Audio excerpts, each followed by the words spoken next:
Hey, El Salvador. First.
Hey, Natalius.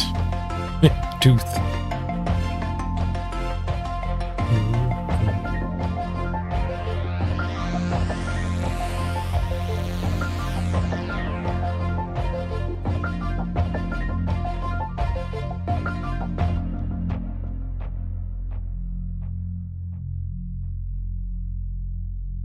Great. Hello, everybody. Good morning. I think we're gonna jam some more games with the dwarves here. They're getting pretty high rating. Able to break them into the top 100. So up to 1846. Ooh, and a very quick game found. Against some orcs. Like we've discovered orcs. A rare opponent. Let's see if we outskill them enough to make this a good match for us. They are a console player. The waiting screen signifies console.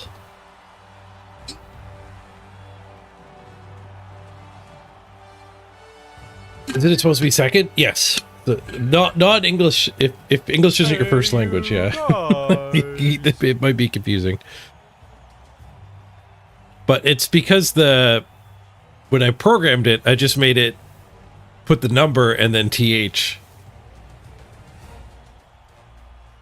Because like 4th, 5th, 6th, 7th, 8th, 9th, like most of them are TH. So if you're going to program it, you have to put special cases. But out of that, I just put TH. Gets it right most of the time.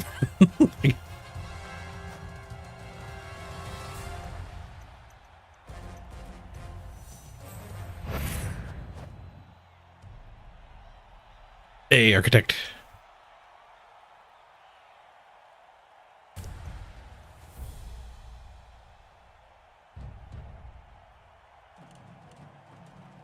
right, what do you here? 12-0-1. Mega orcs. So he's got block on all the biggins. He's got guard on 4 of the dudes. He's missing one of his blitzers? Yeah. This guy looks like a blitzer, but it's an imposter. He does have a troll and a bench. Number 6 is missing. I think he had two extra numbers. I think he has a 1-player bench. We get a keg.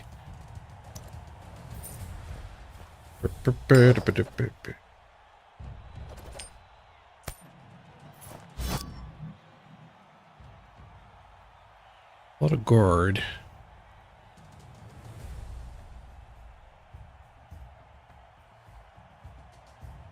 First hits.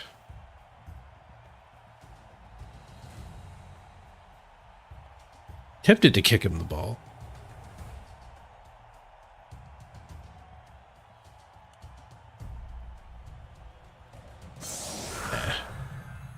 Take first hit. I wonder if the fouling ends up a little better for me. If I kick him the ball.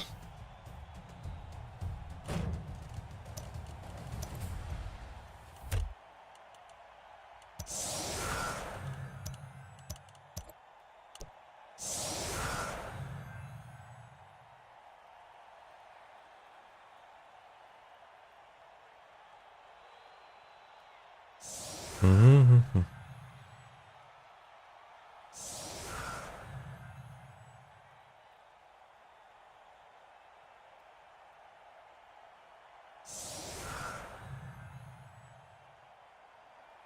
He's only got 2 rerolls. That's all I have to, but it is light.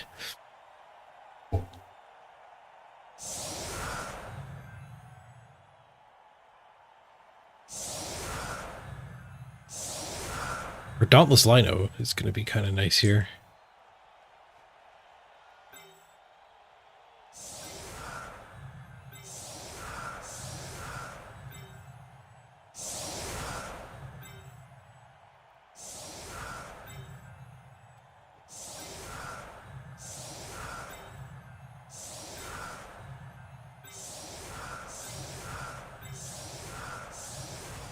So it's so much guard, I think we need to bring these 2 back.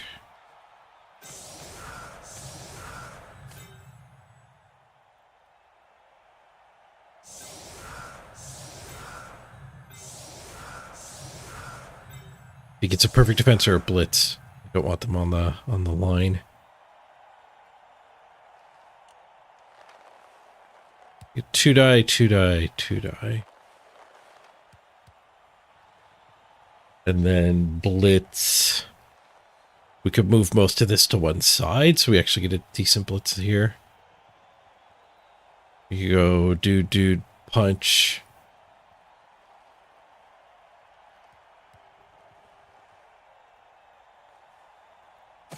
Then a foul from there with 2 assists. That's all right. We could go farther forward and be good on a quick snap. Right, screw it. Let's do that. Absolutely screwed if he gets a perfect defense. I want my free punches.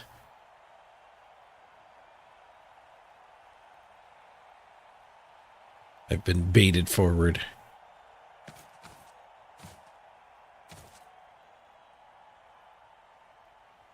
I guess we have a good foul in the troll anyway. We don't need the blitz for the foul. Okay, he didn't get a blitz. We didn't get a free ball.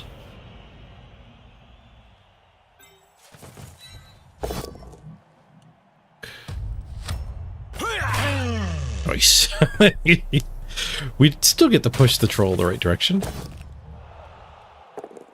Thanks to the removal. Get 1 removal. Very good, very good.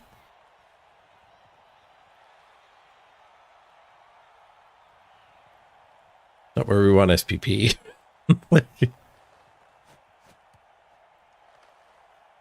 can teach him tackle. Be fine.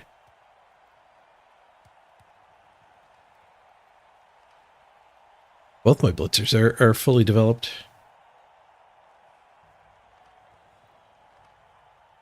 Bench. There's no way you apothecary that, I don't think. I think he's just AFK.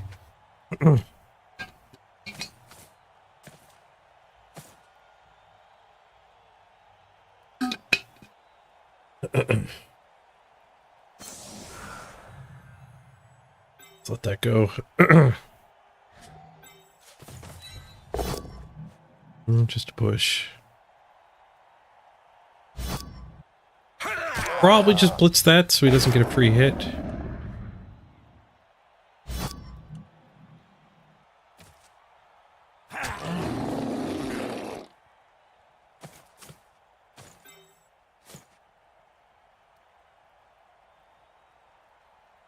We're not going to get a good foul on that. No,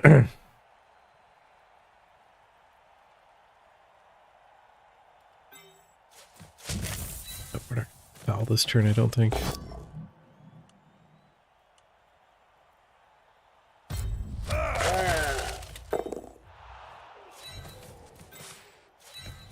Get these doors a little more spread out.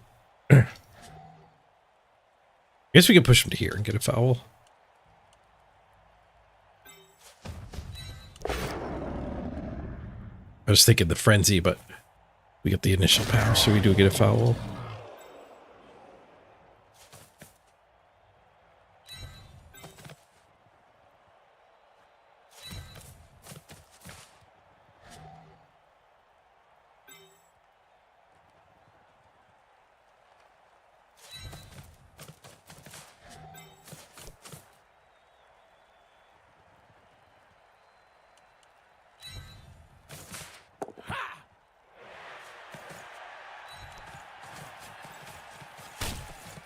Stomp on that troll. Not great to foul the regenerator, but we'll do it. Fail. Oh man, remember pre-nerfed sneaky git? This guy could just run away. There was no counterplay. Good old days.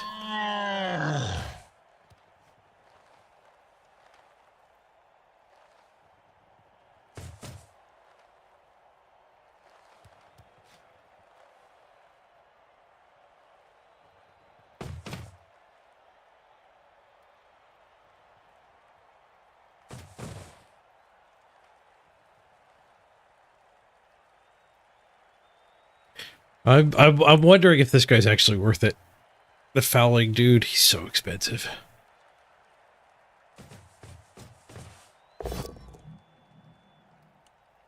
Blitzes his way towards the ball. I'm not sure if he actually gets onto the ball. He'll need some free movement. From this one too, I think. Not free movement! He spends half his rerolls on turn one.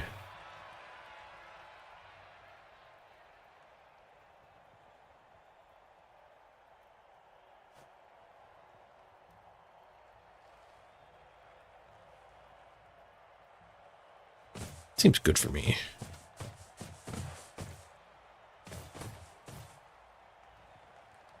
Seems good for me too.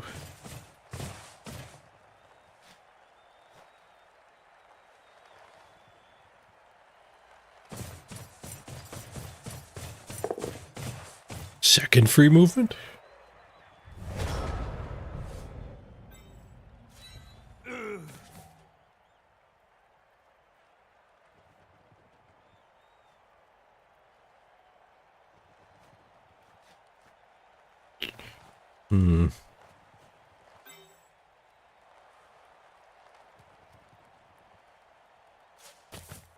Go there, put here, shove away. I think swinging with the ball carrier is probably better, though.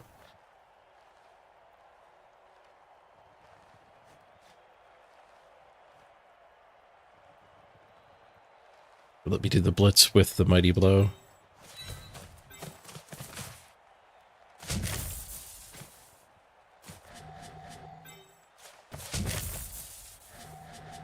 It's guard. All right, I screwed this up already. Because we're... Wow.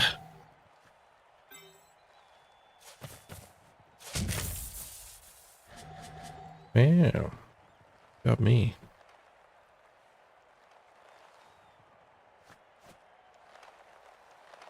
All right, we can get this guy free.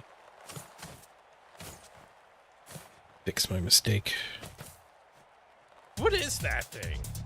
A vehicle? Is that a goddamn tank? No, that's a one-die. We don't get that guy free. Hey, multi-tank.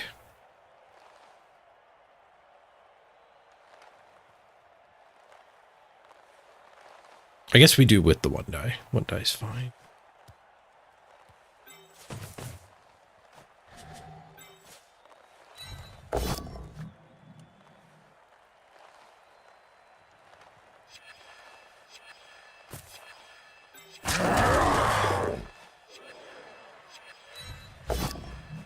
One die's not fine. Okay, reroll fix the one die.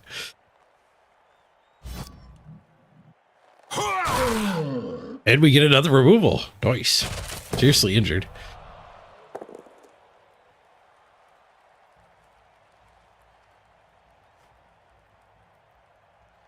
Oh, we can actually chain with this setup too.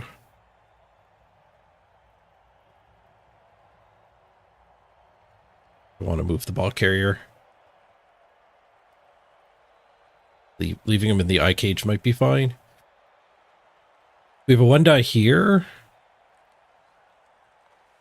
We have dodge foul with him.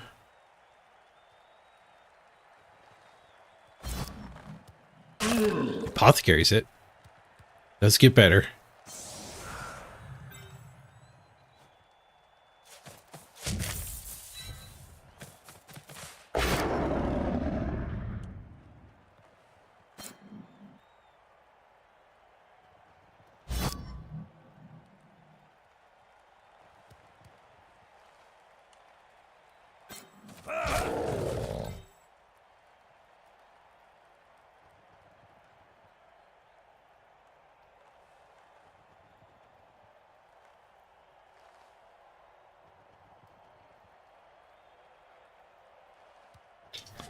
See.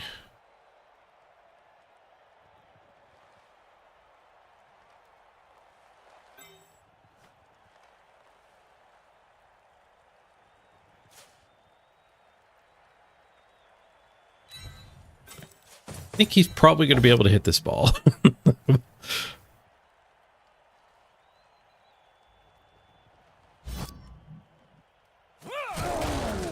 Hopefully he doesn't steal it.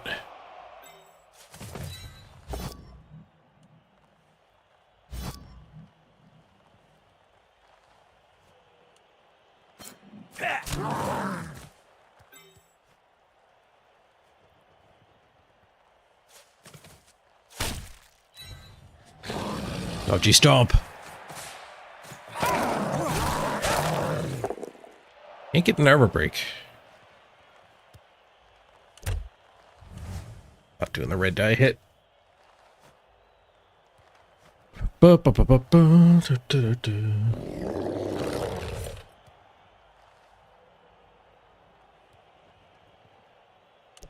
So he brought his lino back.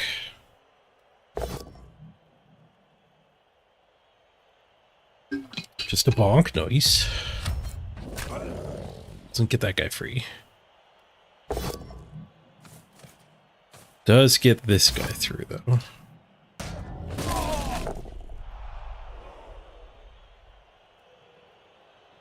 Let's use the troll to actually get a 2-die on me. Rockets push. Not get a 2-die on me. Connected to this guy. Access denied. Alright, so it's just going to be a 1-die on the ball. It's not even a 1-die on the ball. We'd hit that way. Blitz Troll Slayer's probably his best hit now. This guy is unmarked. Protecting guard on the bottom.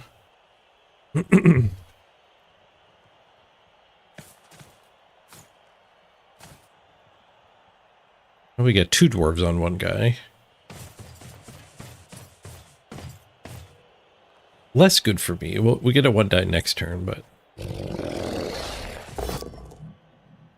poke. Seems worse than hitting my troll, but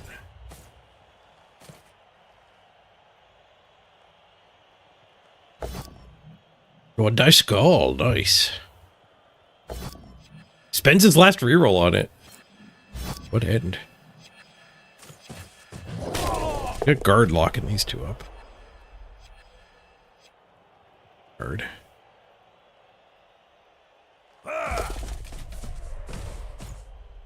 Dodge marks him. All right.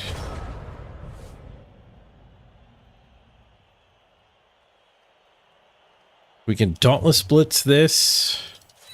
Not going to be helpful.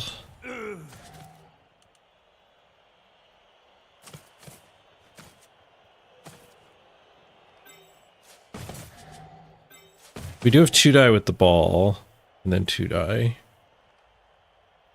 If we're happy with 2-die with the ball, I think that's probably what we should do. 2-die with the ball. Oh, this isn't even a dauntless hit. Got a guard down below.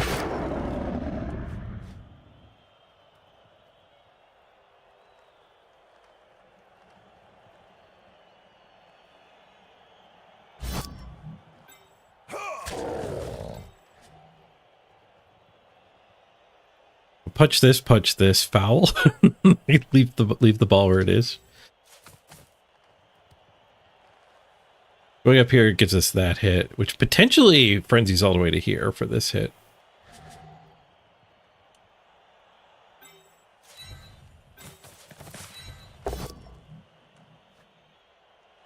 First shot. Die here.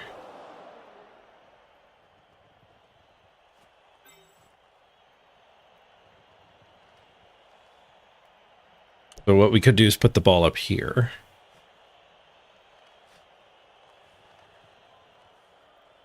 Back him to there. Instead of fouling. Probably correct.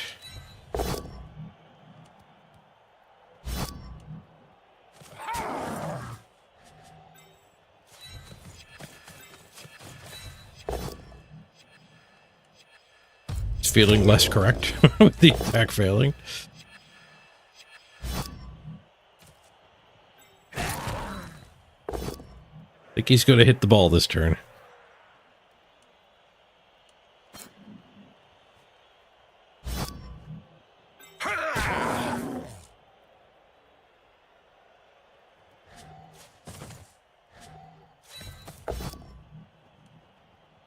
Did it that way because if we got a push, we would keep this guy 1v1'd. Now we might get this hit to clear. Got double guard on it though. Probably not.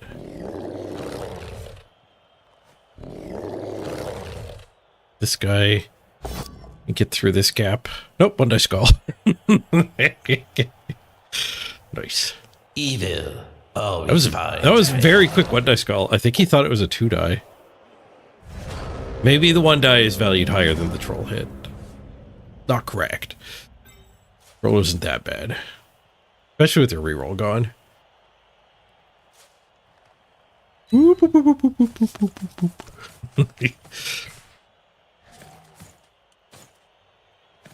Alright, so we have a hit here. Got quite a bit going on.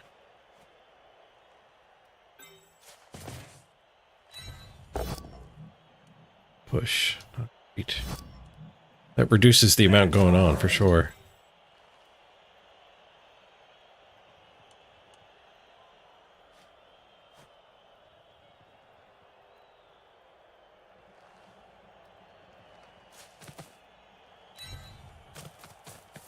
Blitz here and go get that guy marked. Can't dodge after the ball. Or we could blitz here. Get up to here for this punch, and then we get a 3-assist foul. We're leaving this 1v1.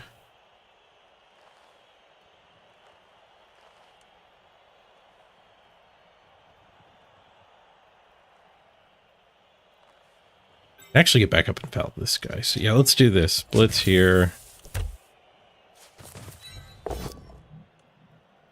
Protect the ball. And we have a decent foul there. Actually onto a guard guy too, so better victim. Bonk.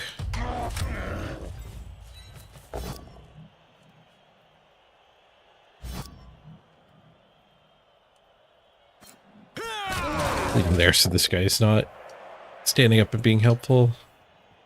Get our foul. I think we fouled before this 1 die.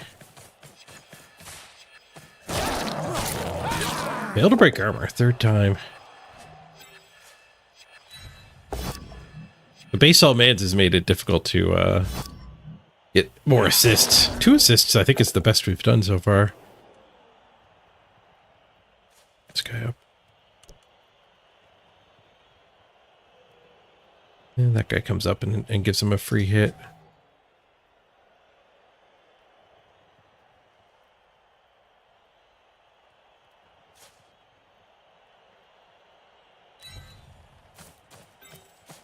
Let's get this way a little. And a 1 dice skull. We'll eat it. Hey, Overlord Byron, good to see you both.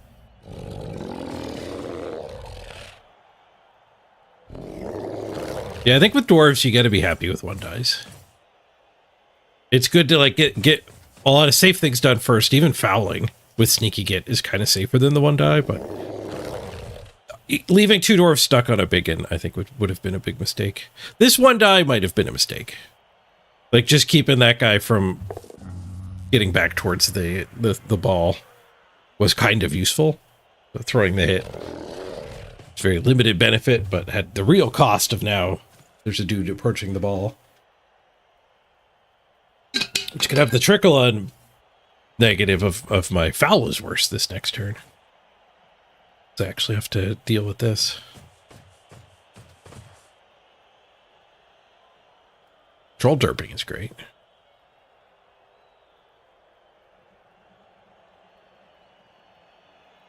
Yeah, going here, not marking, I think was good. Because that guy didn't do anything. He would have just gotten a free 2-die. So go for it there. It didn't help. Still just a 1-die with this guy.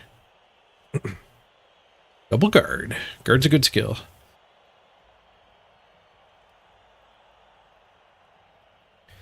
Thanks for the good luck, Overlord.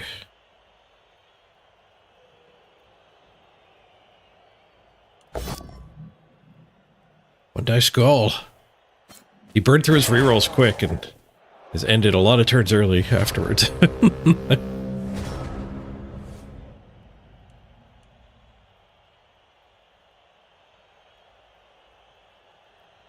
So we get loosen these guys. This guy needs help. Do like this. And this guy, after that hit, this guy can get up to there for 1-die.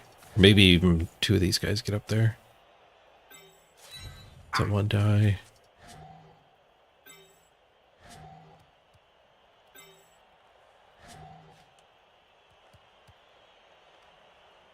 Stay over on the side.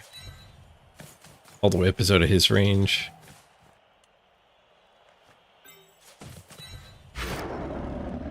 This fails, didn't need it. Bonk. Okay, well that's not ideal.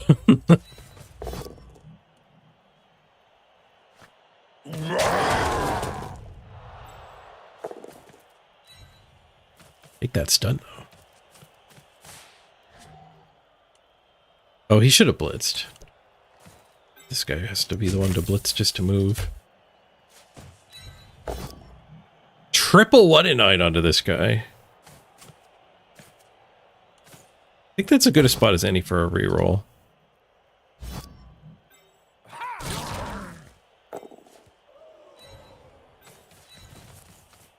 A lot of 1-9s.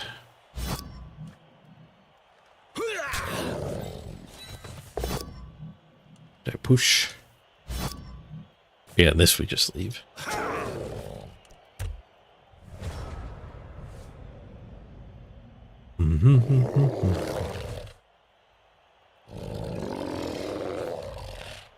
With these rolls, I wouldn't even be punting skinks. We've killed 2 Lidos already.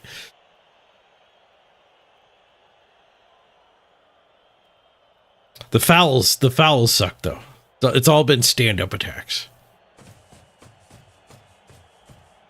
Our first game with this guy was amazing, but he has been.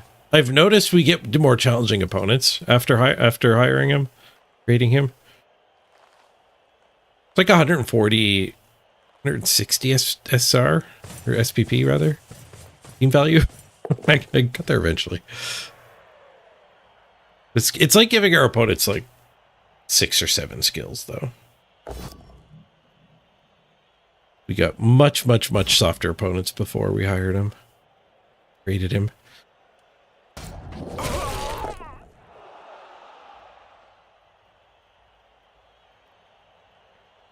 I wonder if a better path for dwarves in dodge would be maybe not making this until much later. Like actually building a regular runner and then sneaking this guy in once you're already at like 1.2, 1.3. I have a lot of guys who haven't hit the random yet.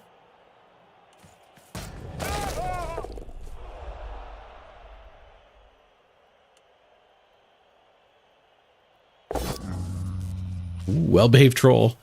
I am so smart. Yes, I'm Marty. You just gotta push, so not that well-behaved.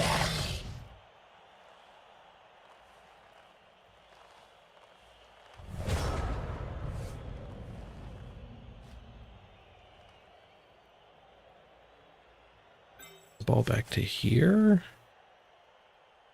What's this? Good score. Works a 3-turn.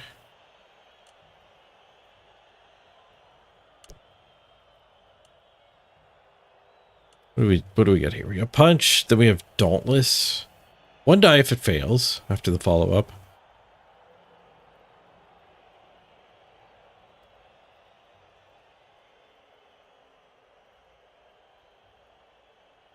I think we clean this up reasonably. Yeah, let's keep stalling.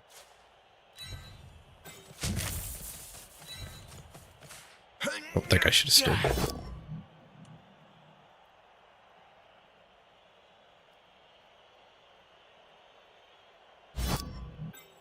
Not great. Want him off the ball, but now we're just 1 dying there. We could do this hit and get him free instead. And we're not really hitting the troll. Go 2 die there.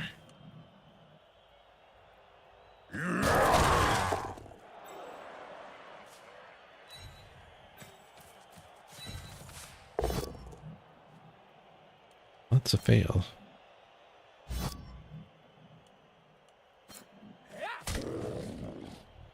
One die.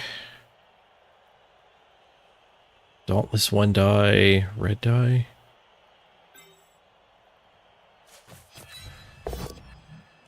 I failed to help up above. Skull on the retry. All right. It could have gone better. Maybe should have scored. Lino can 1 die me. There's no guard here. Got no reroll for it at least.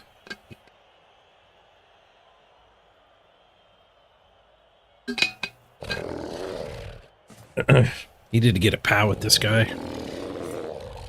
2 tries, no POW.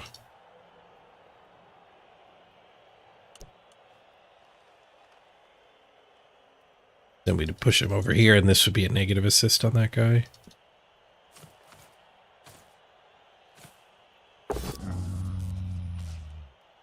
Push on the troll. From the troll, onto the troll slayer. Does get to retry with the big one.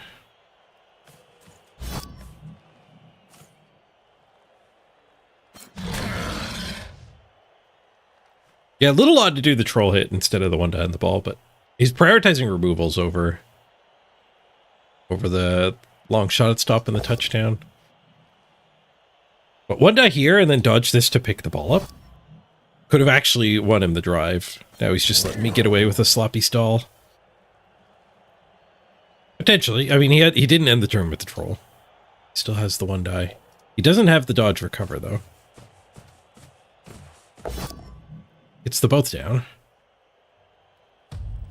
Ooh, and the armor break, too. That's rough. Oh, and the old punch and catch.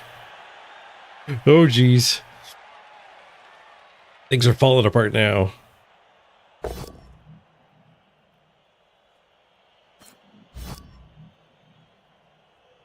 I don't know. I'm regretting the fouling guy. Dead rookie, that's fine. Sorry, Seesk. Poor Seesk. That's Seesk's first time dying on a team.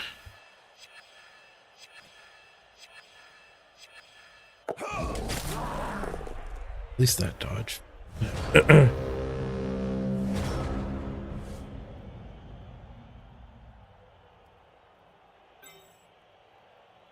You put this here and then blitz 1 die? True, technically.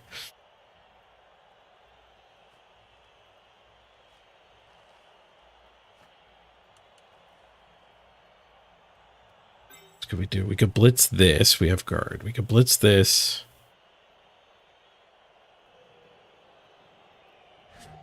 Retreat back up to here.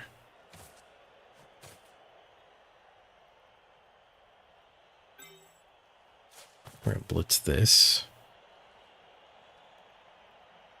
Get that guy into the right spot.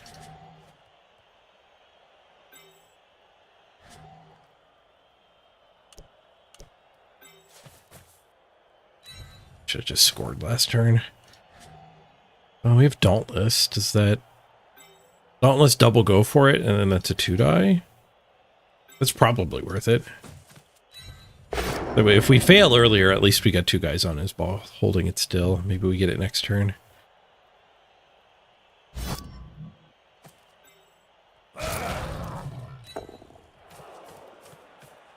Carefulling.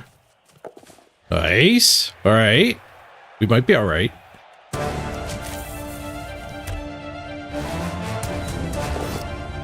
Two die just to push. To kind of freeze him.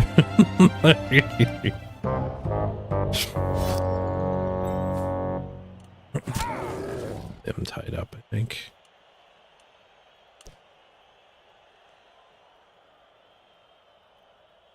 Good red die here. No, I think we just keep them all tied up. I was going to say that'd be a red die, and then on a push, then it's a 1 die on the retry.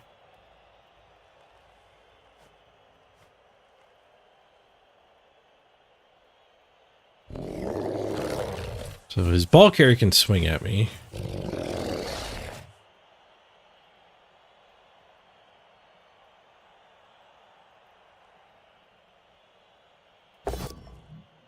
Blitzes the ball carrier. Gets to run away. Oof, rough stun too. Stand him, punch there, get him free was possibly a decent play. At least he's not scoring either.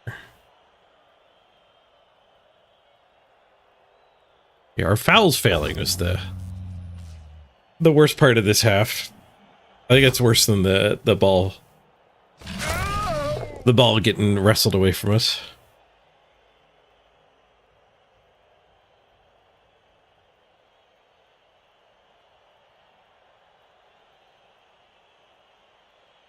Yeah, I don't think I have any way to score. Realistically. I mean, this guy can make it to the end zone. In theory, he could do that and somebody else could get him free. Can't even go for a foul.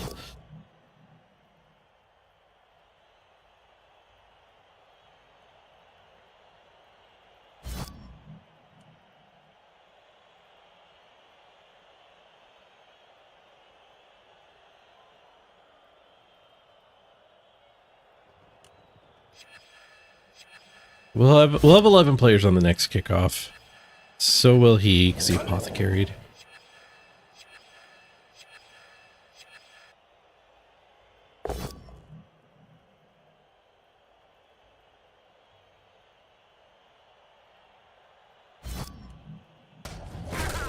Beef.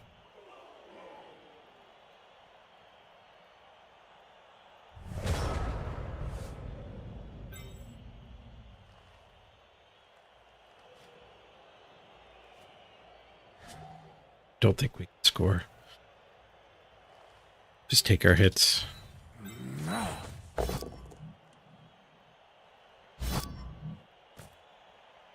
Should have scored on turn 3.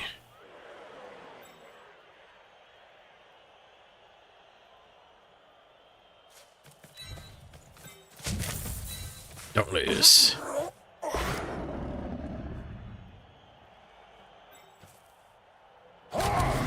Dauntless Brothers.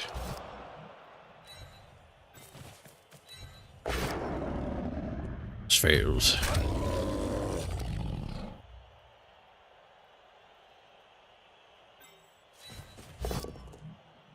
And 1 dice gold. All right. Tied at halftime. Pretty common for orcs versus dwarves. Not great, but workable.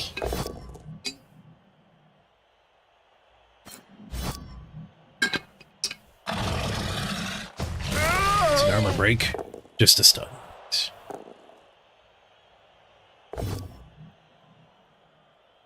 11v11 as it stands now. He still gets a couple more swings. Including blitz onto the runner.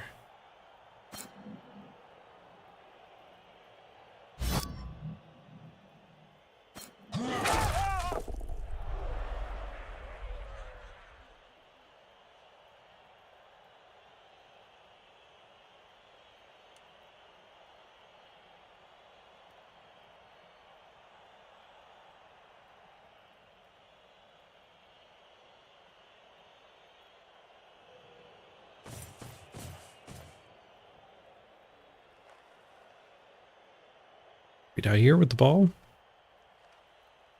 But he isn't hitting the runner.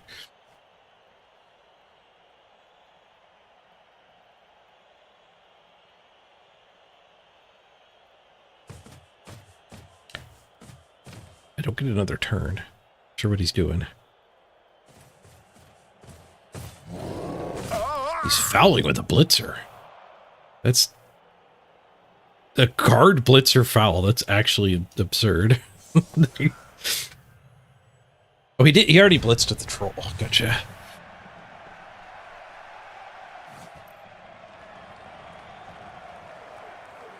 I mean, I guess my piece was better than his. Came back. At least it was a no result.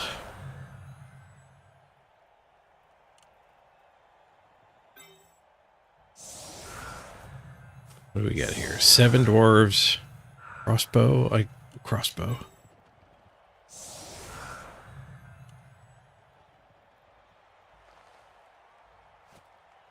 Crossbow.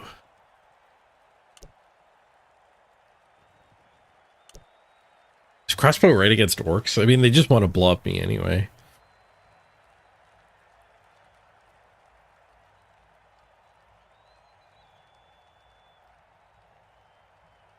I think it's still right. Really discourages him following up on the line hits. You're still hopeful? It hasn't been the tightest play. An opportunity might present itself. Orcs versus dwarves doesn't tend to be a lot of caging either. Like, if things just get too basey, too blobby, and nobody can build a cage. We certainly never built a cage. Ooh, it's a blitz. Hello. Shallow kick and a blitz. Really far away from his runner. Very deep runner.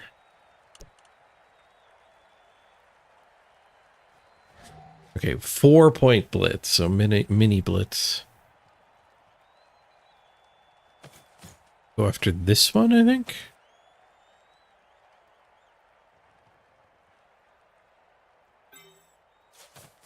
One, two, blitz 3.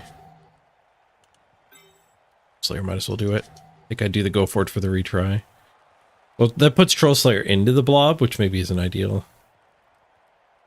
Keep the Troll Slayer safe for a turn. Yeah, we'll just blitz with that one. The 1, 2, blitz. And then third movement.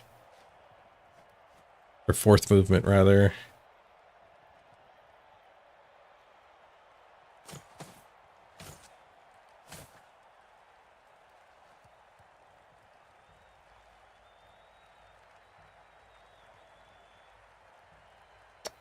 There isn't really anyone else I'd like to move. I guess this guy could come join. If that guy follows up.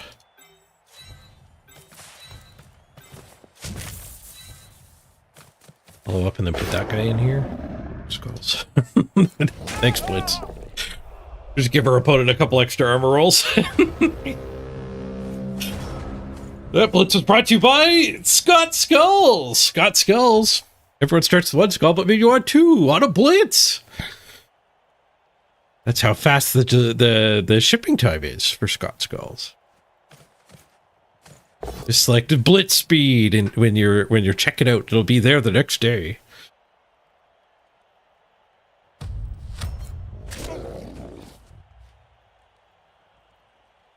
Hulk. Bad luck contagious. Goes back to the opponent. He's set up with no retries here either.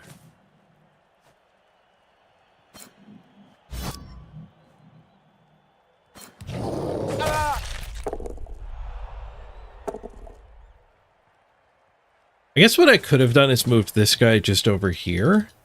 And I could have had the other guard in, so we could have had guard for that hit. Oops, Skull's back. Scott Skulls. Alright, he spends a reroll in his. He's allowed to. Sure if I would have rerolled or not there. Probably not. Alright, a stun, a spent reroll. So far, so good for us here. Ball scattered out of range of his sure hands. I'll have to pick it up on a blitzer. Unless he thinks go for it's a free movement.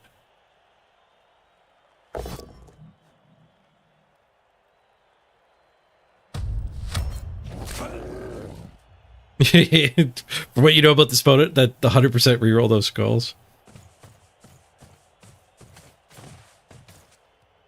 Yep. Hey, simple gifts. Wait, what? You're allowed to pick it up on a blitzer. Interesting, interesting.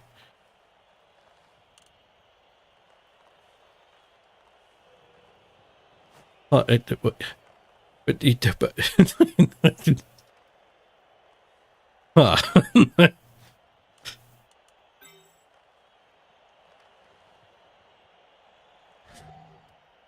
Got so much guard to go around here.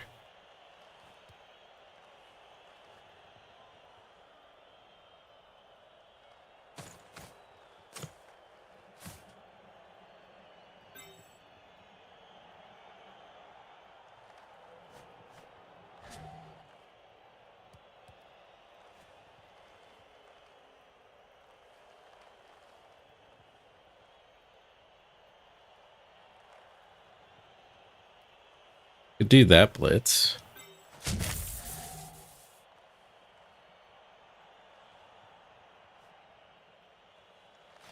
That would let us knock all this down.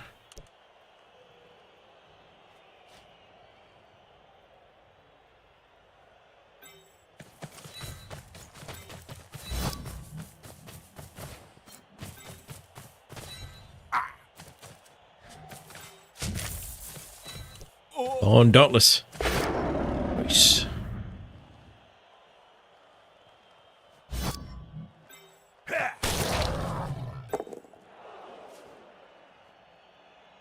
That might have been a bad follow-up. I need here, didn't I? We could do this.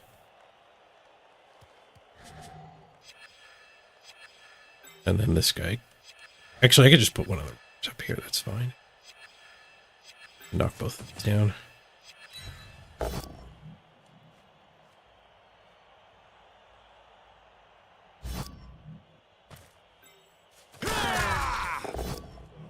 Ah, I wanted to step on that one. Dumps denied. Whoosh.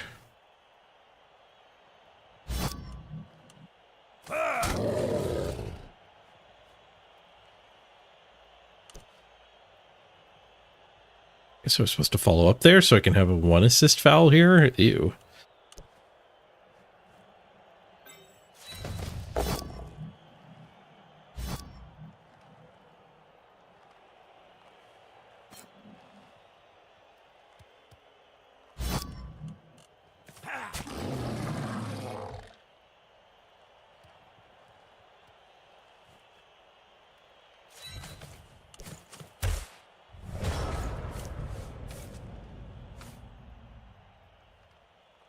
Could have gone better.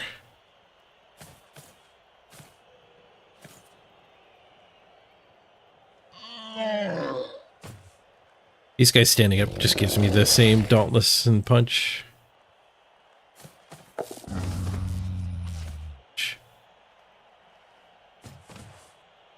Re-engages.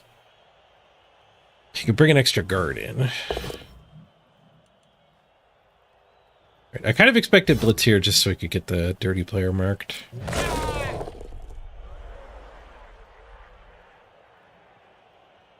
Also, it lets him bring the ball up this side.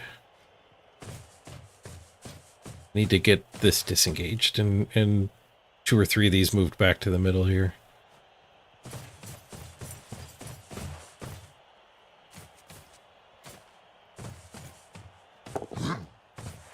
Let's pick up.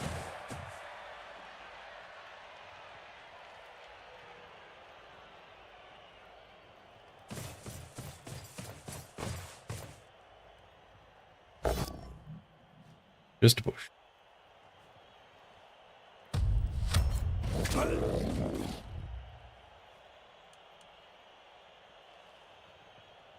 Got 1 die. Red die on the ball. Only if the 1 die pows. I think that's what we want.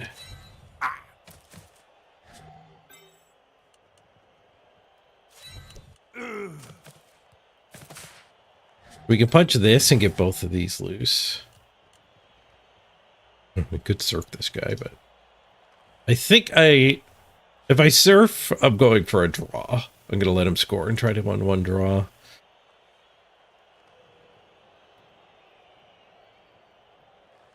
We get this punch and get him loose. So him can come back here and punch. Get a punch here, and then I've got 2 runners loose here to hunt. Maybe we get a dodge hit on him next turn.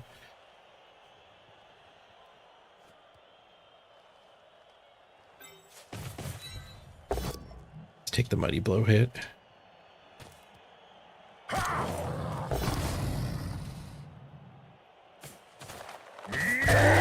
Death! Punish the aggro apothecary. He got that Lino back. It cost him one of his guard. Nice. Let's go back. I haven't placed the blitz yet. I haven't placed the blitz. So the blitz can be the last of these guys to swing, I guess. Punch here, blitz here. Maybe go up above. Does that give me more hits?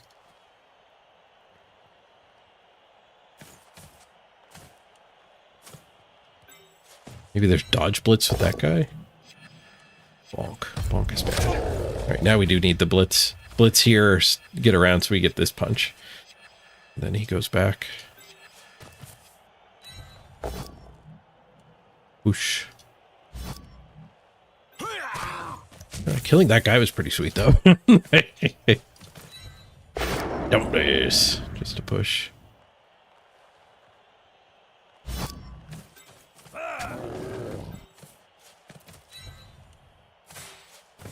Try this. Pow. Nice, nice.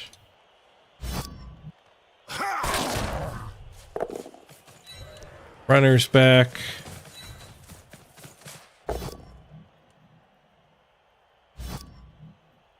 Get these Linos back. Alright, maybe this is fine. Now we can red die or 1 die.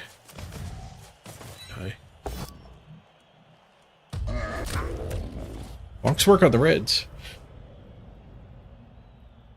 Work on the troll, they don't work on the blitzer. There.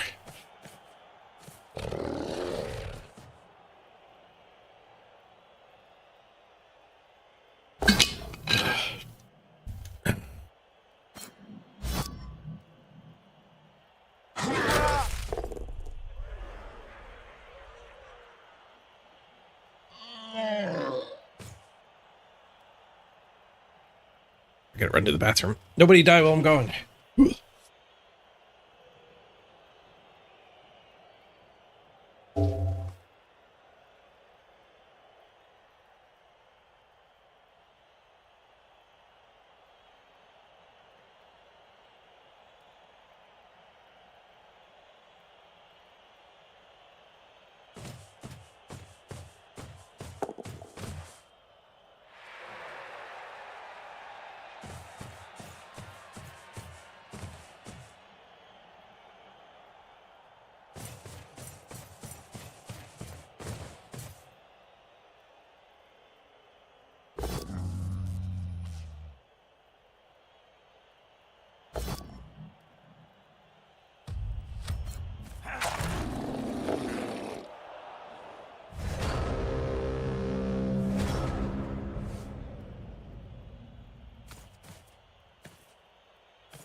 Dude made a run for it.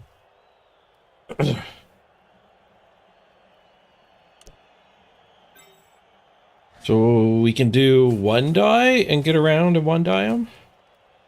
The old one die, one die.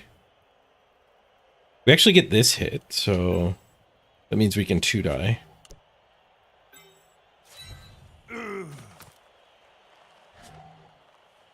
Dauntless Fiesta up here.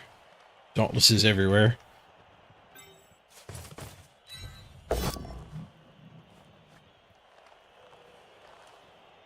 We're back to one die.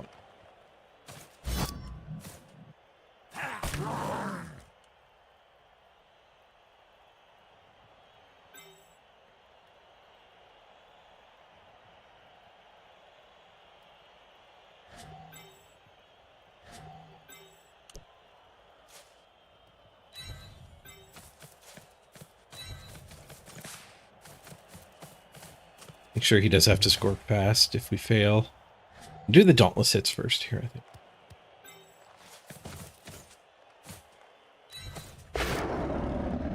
Smash.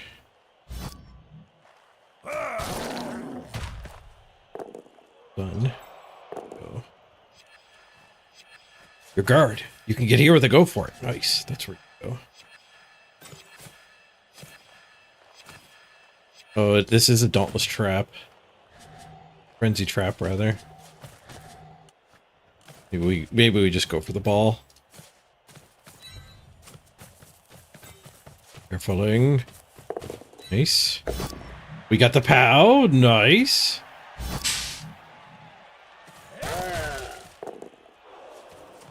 One down the ball. Get him, dirty player.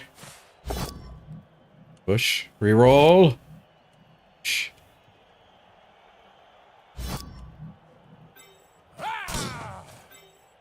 All right.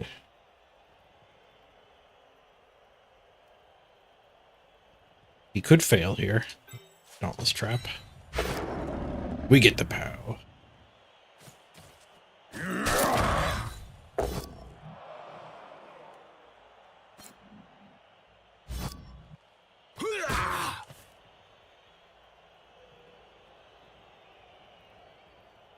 Keep that all tied up. One lino taking note, a big and end troll is pretty damn good for me.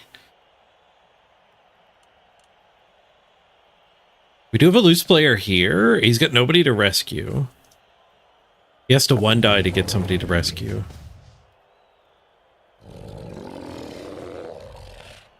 Who was first? I thought it was you. It was you. Did you come back? Did you leave and come back?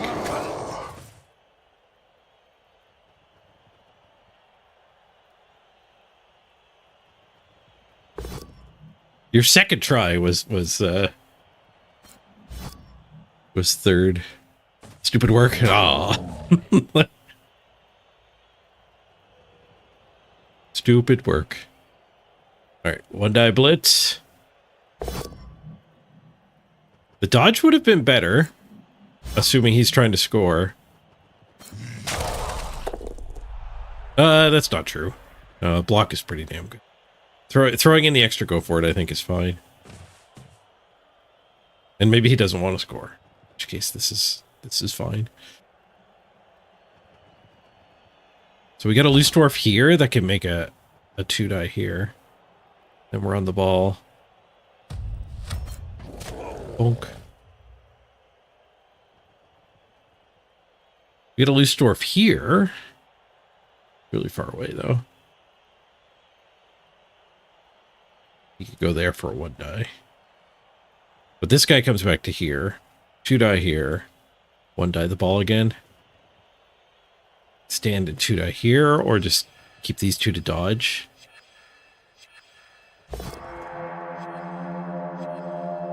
Boosh. Misspelled tree! Thank you for the raid. God bless the dwarf taking the troll and the biggin. Good old Eric. Thank you very much for choosing me as your raid target, Misspelled tree. Hope your stream went great.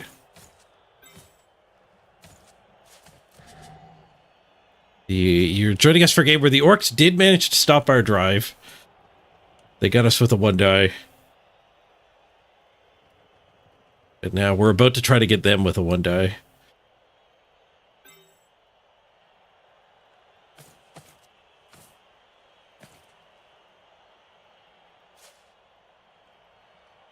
C is for cookie. That's good enough for me. Hey, Cookie Snipes.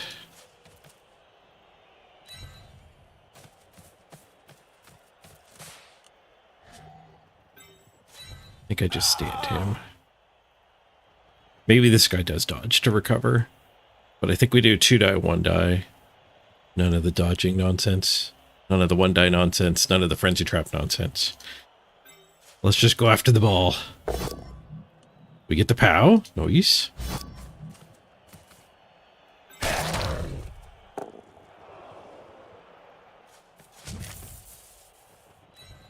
One die onto Mr. Throw.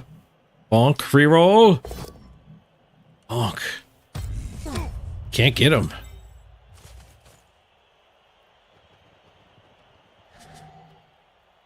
All right, well, we get 4 to respond if he has to score now. Or the amount of loose Lidos trickling back is becoming overwhelming. 2 die this. Put him there. This guy's loose. That seems good. Ooh, armor break even. All right, that probably does force him to score. And he might fail. He's stuck with his 1 die. Endo reroll. Nobody's got any more rerolls. Dauntless trap. Dauntless POW. It's not a frenzy trap, it's a frenzy opportunity.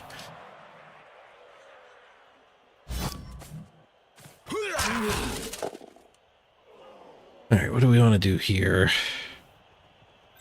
I could actually improve my situation.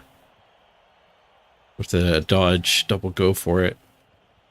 Which would then force him to dodge instead of 1 die. I'm stand firm, so the 1 die is not great.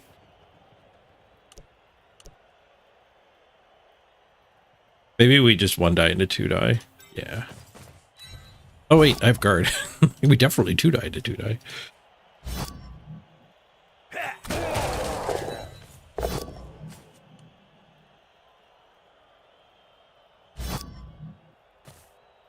How did I miss that guard there? Brain farts. The brain farts are getting loud.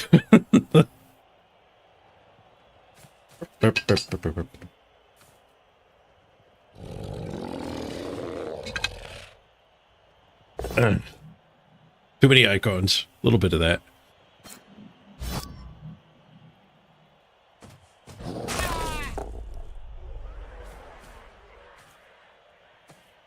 You preferred the old Bubble 2 ones? Yeah. A lot of people mod their game to put the old ones back.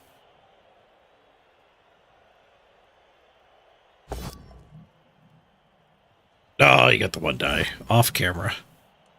Alright, so we get 4 to respond to get a draw. Unfortunate. It is a lot of time to respond, though. We have 2 runners. This Fowler didn't do anything. He never broke armor once. 3 or 4 fouls. Not even a chance to get caught.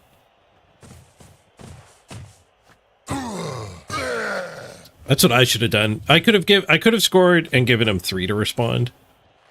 We probably should have.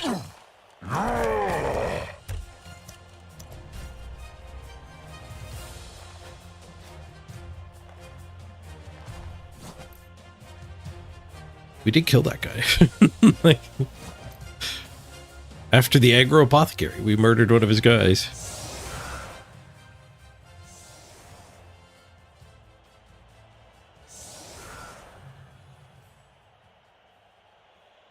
It's taking a long time for people to figure out that you shouldn't be aggro apothecarying.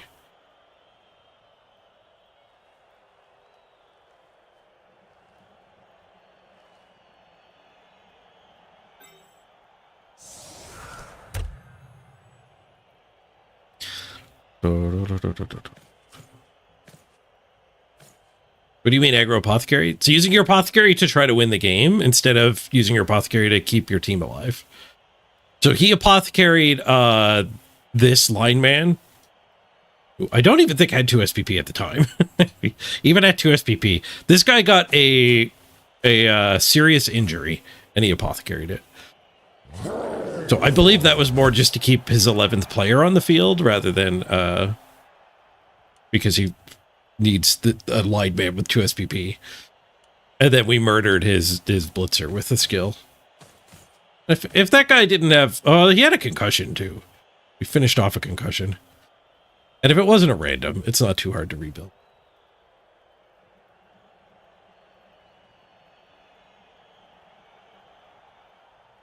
You did get the quick snap. Nice. Oh, oops.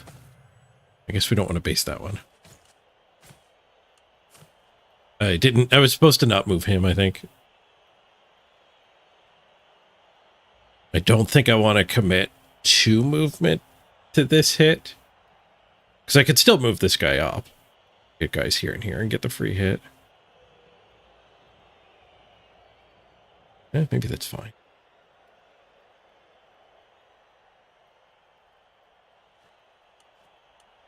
No, I don't think so.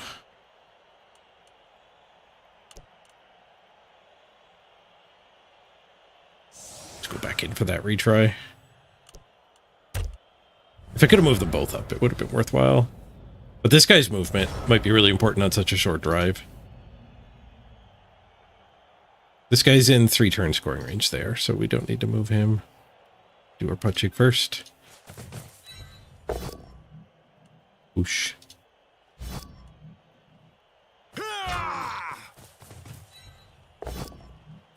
Oh, nice.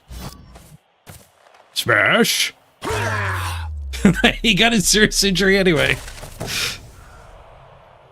Nice.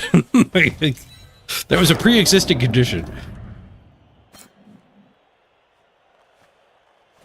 Smash indeed.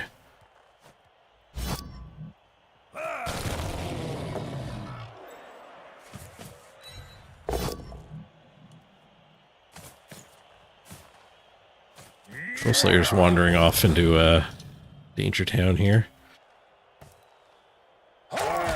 He wandered into the danger zone. We have to give up our foul for this hit.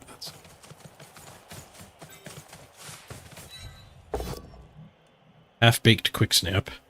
We could blitz this. We can't blitz that. Yeah, let's blitz this. Armor break. Stun.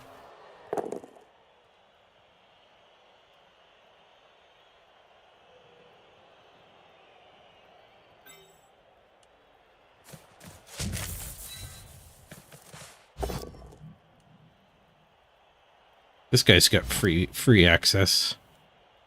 Do I want to have this one pinned on the side, or do I want to come back here? I think I probably want to come back.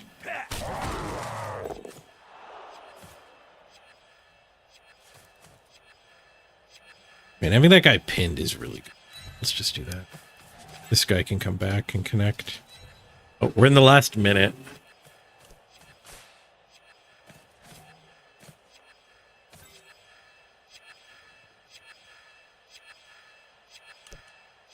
I think we give him a buddy.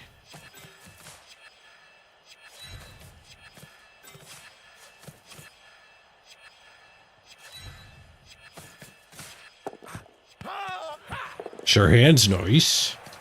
Okay, we gotta play quick for the rest of the game. No, we gave him stress time. We gave him a stress turn.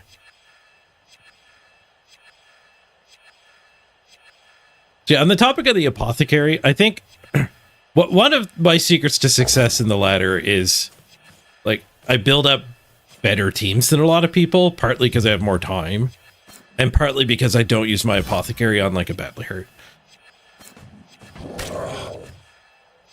So my apothecary is almost always reserved for actually saving somebody's life. And a lot of people don't like that because, well, they just want the sure thing. You get a badly hurt, you apothecary it always works.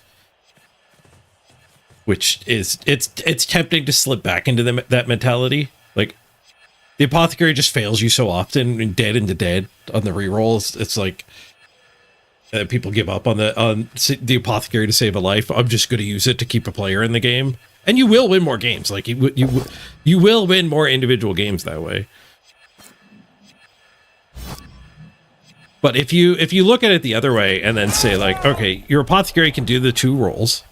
He does one of them more consistently. But if you reserve your apothecary to only fix like a permanent injury that matters, then the longevity of that team, the expected size that team gets to, is just higher than a team that uses their apothecary on the first injury.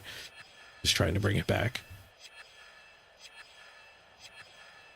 So, like, trying to get, like, a bunch of level 4 guys on your team might be kind of the equilibrium point where, you know, whether you play 50 games or 500 games, you hit, like, an equilibrium point. You're not going to max out a team full of legends because they'll die off every 11 games. Somebody will die or whatever, even in the best case. So if you use an aggro apothecary, maybe you do lose a player every 11 games and maybe I only lose a player every 20 games by saving my apothecary. Is Sumo going to be able to cage this? That might be a false assumption.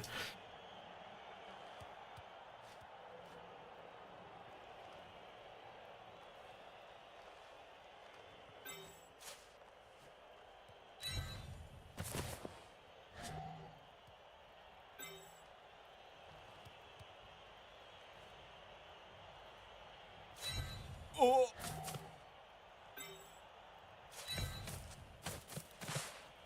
That guy there keeping those 2 busy. This is fine. It's scary, but it's fine.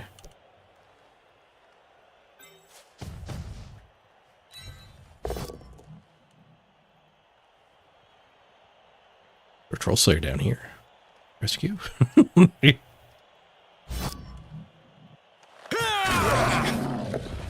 KO the troll. Nice. I do still have the blitz.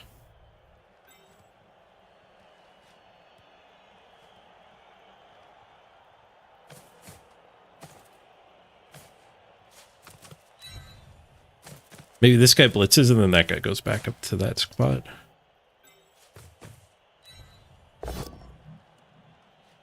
$23 seconds left. This guy could blitz too, just to be relevant next turn. I like the other blitz. And this guy might be stuck on this bigot anyway. Okay, you mark him. You blitz here, and then he'll just stand there not fouling.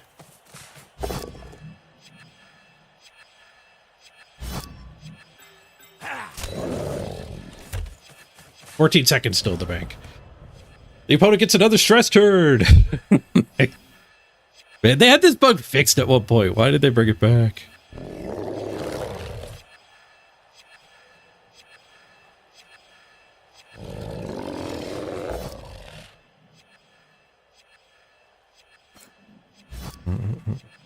Yeah, like Crab said too, a lot of people will even concede when their apothecary's gone. I don't go that far.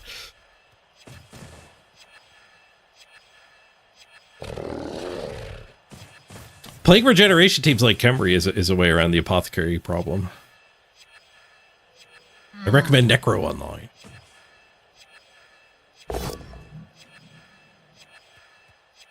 Two minutes and 7 seconds per turn. Use it or lose it. You can't take your time back with you.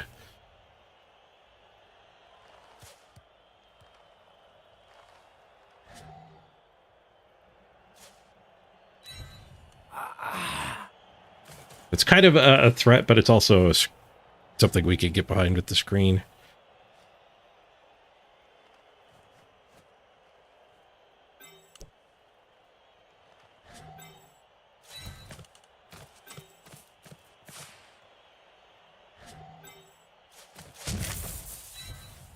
Get out of the way.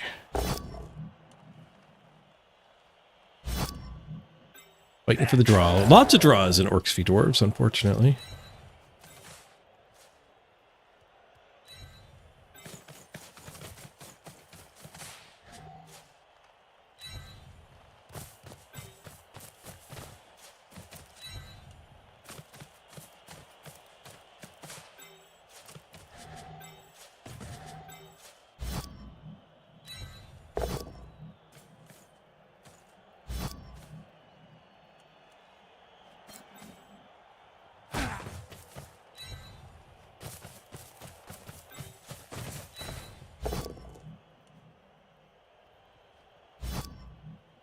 Big and dodge and mark.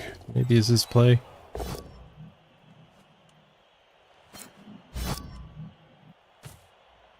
Let's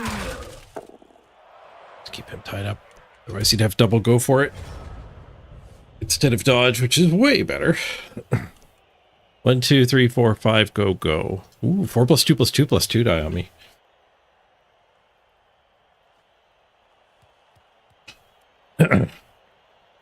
The biggin can make it. He's got no reroll for it. We have our backup. Who needs to go for it? Even have second backup. Got the dodge. He didn't go for the ball. I've got so many loose dwarves. This is going to be a 2-die to win.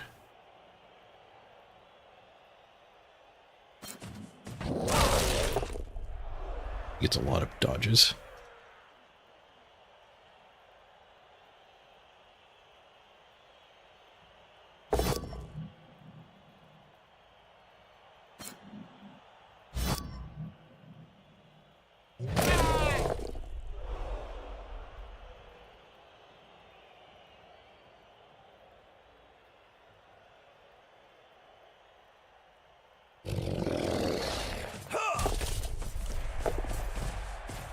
He's getting a lot of dodges. I still just have a 2-die to win. Just baiting me with an extra hit. I'm not taking it.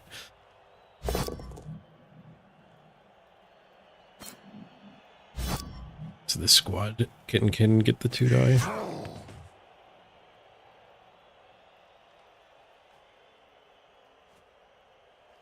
Yeah, I was surprised they didn't blitz the ball carrier too. Afraid of the go for it. Maybe he didn't count it up.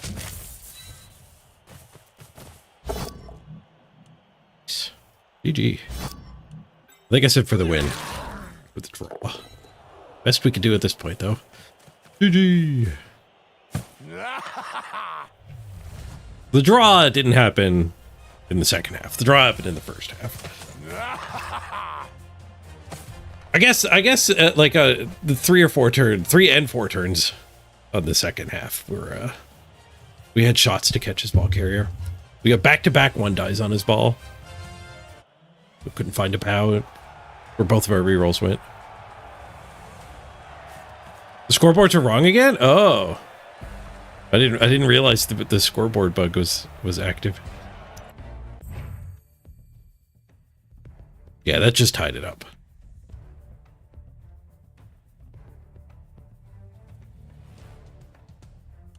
You thought I was going for the 2-0. Yeah. It's a really bad bug. Like, there's so many bad bugs this season.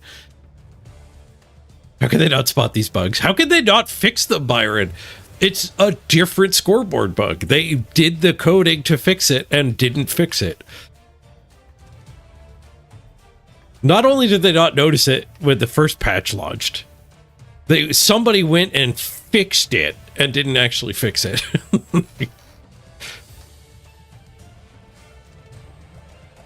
We get to random on this guy. -2 on the draw. We blocked him 84 to 45. 84 blocks to 45. What about the banana numbers? He was 6 for 6. We were 3 for 3. 1 for 1 on our dodges. Nice. We were 4 for 6. SPP, we did some smashing.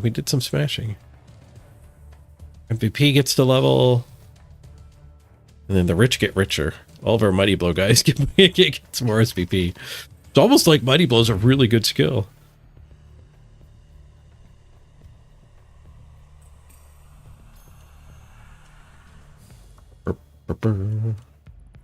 Random strength. Come on, scared white kid. Random stand firm. All right, we'll take it. We'll random again. 5 blocks per turn for the 84. There's so many blocks.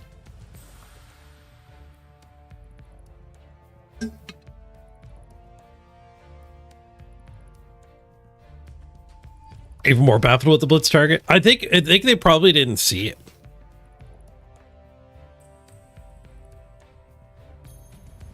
They possibly just didn't count up the movement and know they could get around.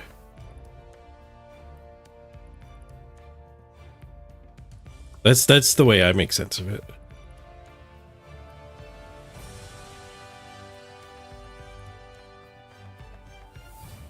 A lot of our 84 blocks were 1-dies. But I did... But when I was new to Blood Bowl, I used to think making your opponent throw 1-die hits was good.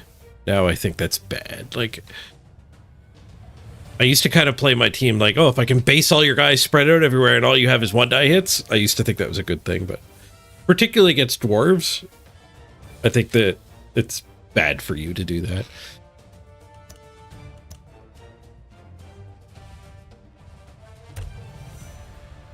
We do have a miss next game.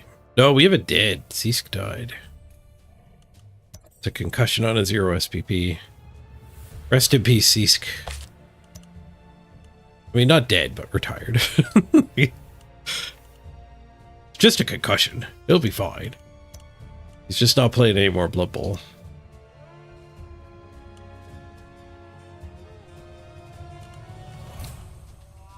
We need a new name. Multi-tank, you wouldn't die? Alright, first person to type Lino in YouTube chat gets to be this line man.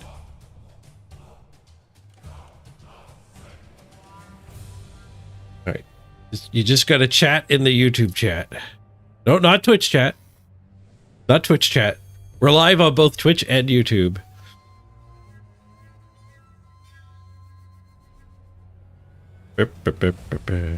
Rigged. Easiest way to get there would be the my Discord Go Live announcement. Links both. You're on the Discord, the Go Live announcement would have linked both.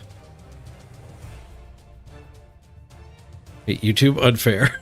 It looks like we might not have anybody live on YouTube, so we're just waiting for somebody to wander over there. Oh, we went from 0 to 1 concurrent viewer already. Just call him Death Roller.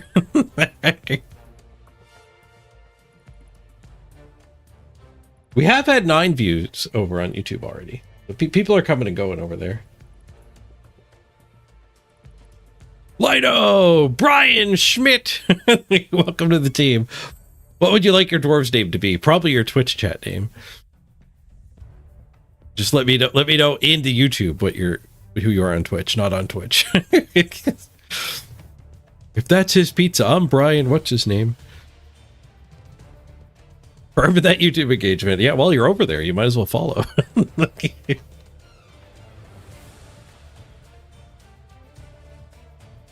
Oh, Brian, not even on Twitch. All right, we'll just grab a Brian.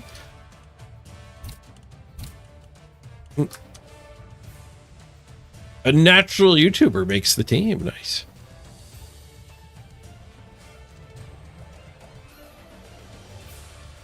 Can you suggest a name? You can use your nickname.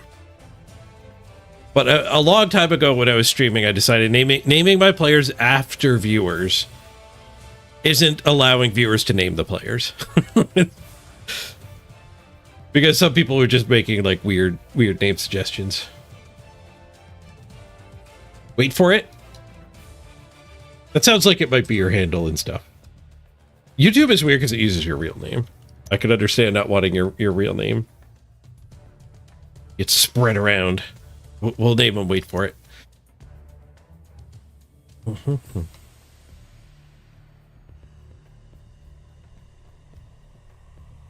You would have made the jump if you were on mobile. That would be extra hard on mobile. Da, da, da, da, da, da. Linus, it wouldn't let you message on YouTube, really? I guess you have to sign up on YouTube in particular. YouTube is the Wild West for me. I don't fully know how it works. You don't want those bill collectors finding you. Right, back in the queue. See if we can find not orcs. Lefty Righty showed me a new stat website posted on the Discord that was spreading around in Runbad's chat. In Runbad's stream yesterday. And when I checked this morning, it was down. We can load it now. But it shows you your win rate for Blood Bowl 3. Hey, it's loading now. Nice. It's linked over on my Discord. I can link it in chat. The YouTube's got a big delay. Yeah.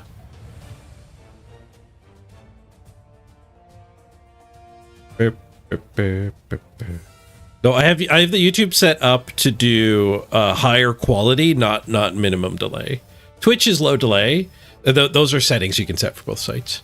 I have YouTube set up for quality and Twitch set up for delay because I'm not that responsive to YouTube chat. So the chat being responsive, like I'm probably not going to notice it for 30 seconds anyways. Like,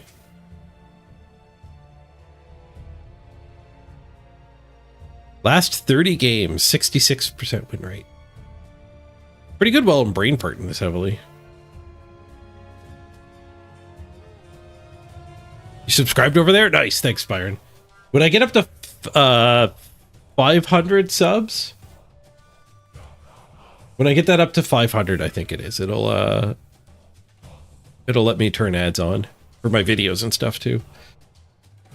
Subs on YouTube are follows on Twitch. So subscribing on YouTube is the free version. Joining is the paid version where you support people. I don't have join buttons yet. It doesn't help that the exact same word is used for different meanings, but here's what it is. Like on the preseason, I was 75%. I played a lot more than 40, 50 games, though. So there's a weird subset of games for the first 3 seasons, counting the preseason, and then season 3, 4, and 5 seem to maybe be accurate. 70%, 69%, 64%. So you could see the brain farts kicking in for me here. Yeah, YouTube called it subscribing before Twitch existed, I think.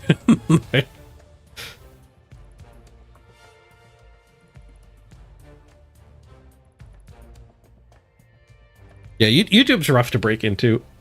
YouTube, though, is really good at only sharing the good stuff, so like, if you're trying to break into YouTube and just like throwing a lot of crap at it, the algorithm won't get you going.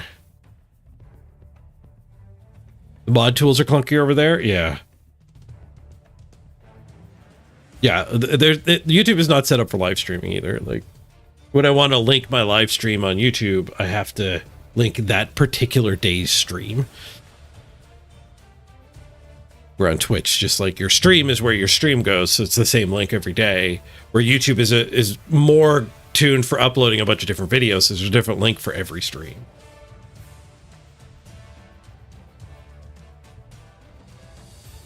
My dwarf win rate's pretty good. 75% dwarf win rate. 70% with orcs. 69 with Skaven. Nice. My black orcs are the worst. That's counting the preseason weird who knows which games they actually decided to put. I haven't played black orcs in forever.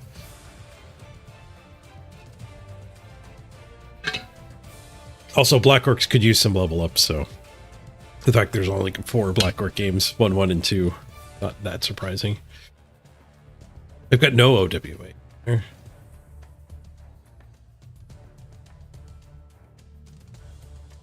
Yeah, YouTube VODs don't get deleted. Twitch VODs only last for 3 months. So streaming to both actually means I'll have an archive.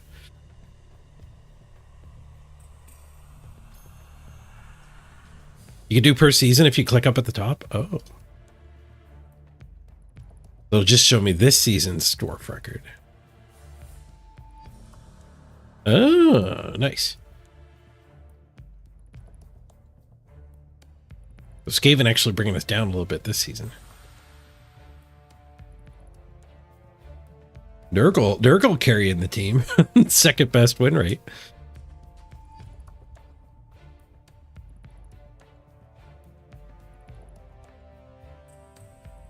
Against Dark Elves seem to be my Achilles heel. Humans my second worst. Probably because I neglect tackle. There's not that much dodgy teams, so when I face them, I do. I am not prepared.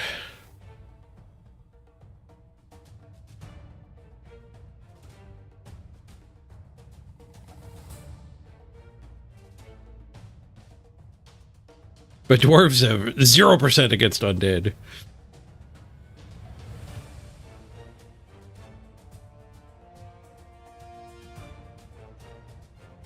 No, Amazon's building the ladder. Not yet. Is this just Steam players? I don't know where their data comes from.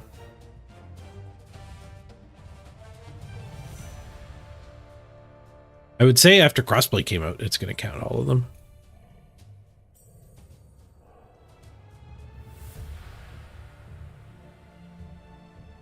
Elos. It actually gives you an elo too. Our necro elos above 1300. Dwarves in the same band. Haven are a little low. Orcs are very low.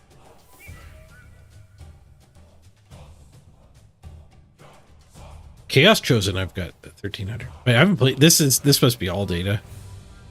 I haven't played any Chaos Chosen this season. Oh, we've got an opponent.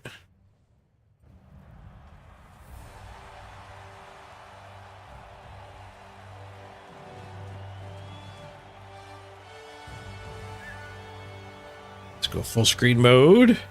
Speaking of humans, look like humans. They all look identical. Is this humans featuring Morgenthorg? Or that's just the way humans are. What's the website? You scroll up a bit, you should be able to find it. Oh, I can paste it again too. I still got it on my clipboard. And then just edit the URL to get rid of the EN stats Mr. Page. Or go to that one and then I think you can search for yourself.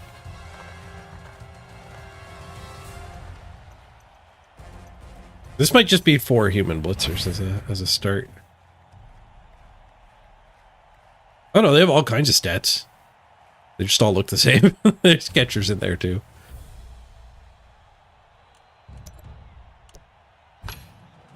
Ooh. They're higher rated than us. Nice. What do they got? They got random stand firm. Triple random on this guy. Stand firm guard brawler. They've got a random dauntless. Got a movement block thrower. Lots of randoms on these linos. 2 random block. This guy got block wrestle random. The rarely seen block wrestler. He gets all the options.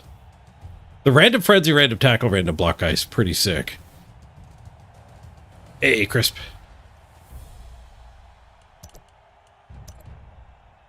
$240,000 of inducements. Good lord. Is that a Griff? That might be a Griff. No, Griff's 280. We dodged Griff. Be a Carla. 4 strength. 4 strength bludge. Ooh, it could be a Zug. Be a Zug. Wrestle.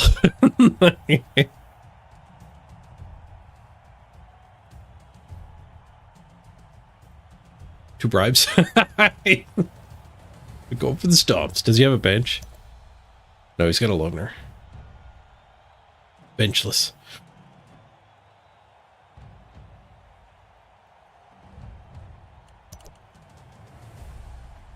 To go meeting. He did go for Zug.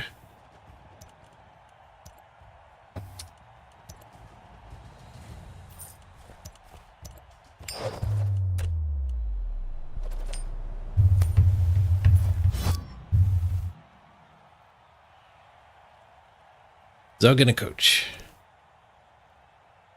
Just kick these humans the ball. They got one mighty blow from the Zug, but that's it. Don't think I want to 7 dwarves, the humans. We'll crossbow them.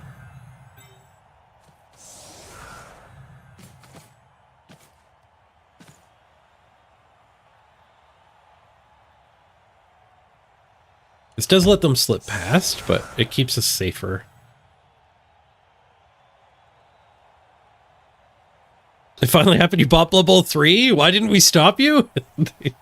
What of us? What of us?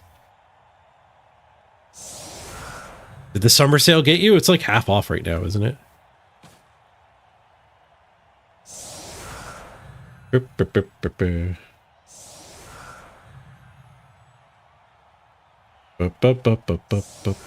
Brian, you're putting some of your league stuff on YouTube. Nice.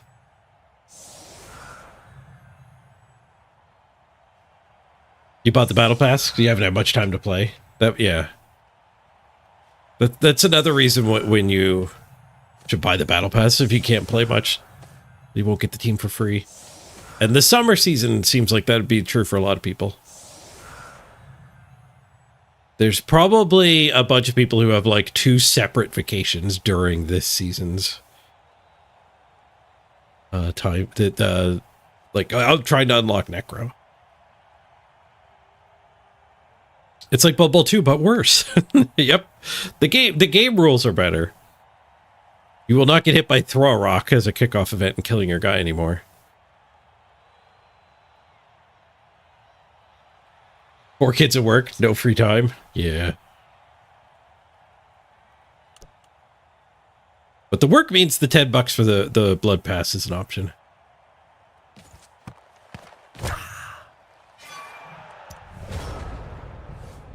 Very sunny. He catcherless? He benched his catcher. Doesn't want to get it killed by dwarves, I guess. The ladder grind is worse? Depending on how you look at it. You get better games when you get to the top of the ladder. Like, you'll actually face opponents of your skill. Where Blood Bowl 2 was just willy-nilly. So, like, people used to say that in Blood Bowl 2, qualifying a team was just hitting soft opponents a bunch.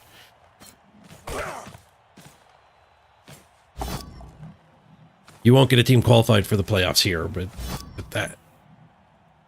your last push will be against good people. So if you just jam a bunch of games like I do, like I face the Crystal Hunters and the Misspelled Trees of the world a lot more often than I ever did in the Blood Bowl 2 ladder.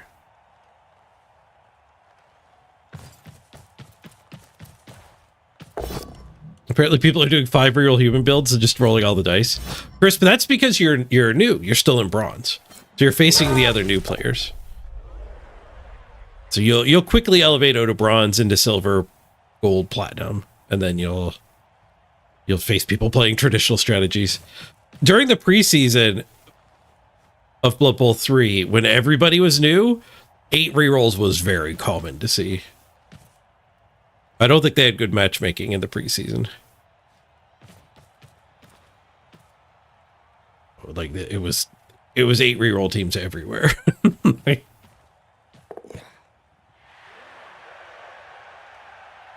You went back and played some Blood Bowl 2 to try some halflings out? And the rock got your tree, man. Yep. We could throw a rock.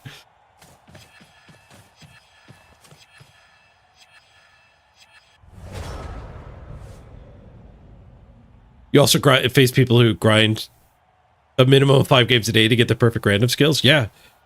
No, I don't take any offense by that, Drago. Go tell them on the Discord.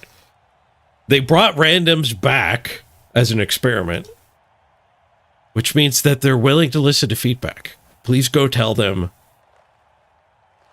that you do not like randoms. I also want randoms gone. All right, this guy looks very punchable and stompable. We could try to Dauntless Zug. That doesn't seem right, though. I think we just leave this guy down. We don't give him a free Zug hit. We could do some basing on the loose dudes. Smash this guy.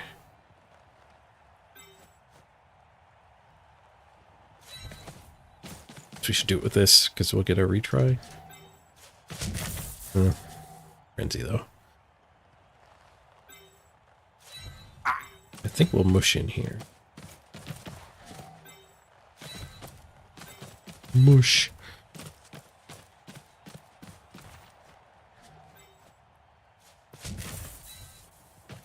Let's do that. This way is a better foul anyway. Oh, I missed the stand firm. There's one less on the foul, but we support this guy, so I guess that's fine. You're right. You're on your own. Better foul.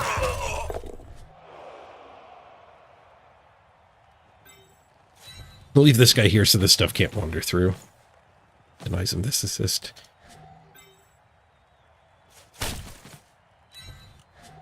Denies him a blitz onto this guy.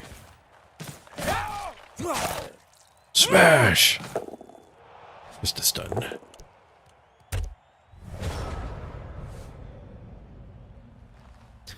Da, da, da. Random should be in game. It's part of the rule set. The ladder is not part of tabletop rules. Is the important point there. So the random skills are part of the game, so should exist. Is ignoring the fact that Infinity Bowl doesn't exist in tabletop. So it's because you can grind 5 games a day. You can get 100 games on a team. That the randoms don't work. Randoms are great in the tabletop setting. You're only playing like 10-ish games on a team.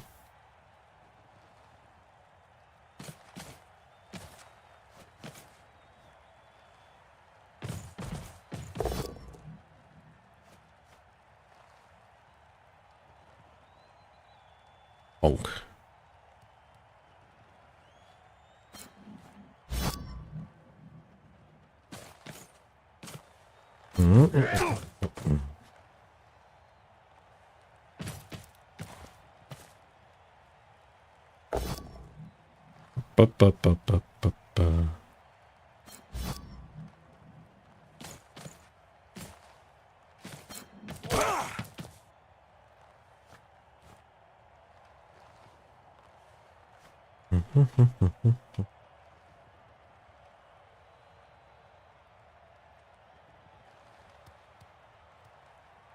Yeah, Linus, I think the system that would work great online, and like ditch the ELO ladder, and instead bring out a system where you do a run with a team that lasts until you either get 12 wins or 3 losses. It's a very common system in card games. It's all over the place in card games. X wins before Y losses. You get your 12 wins, you get a big prize at the end of it. Big congratulations, you win a trophy. You go up on a leaderboard for having a bunch of trophies. You know, there's the goal of trying to get a 12-run win with every team. And then, you know, that way you're not playing Infinity Bowl.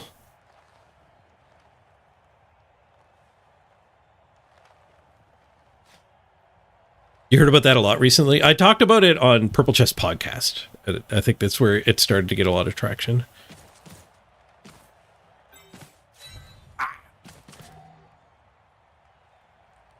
And I did bring it up with the designers when I was in their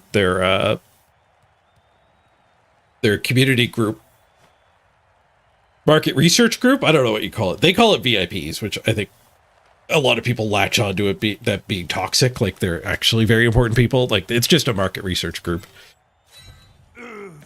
And anyway, when I was in that group, I did suggest it to them, and they balked because of the gambling.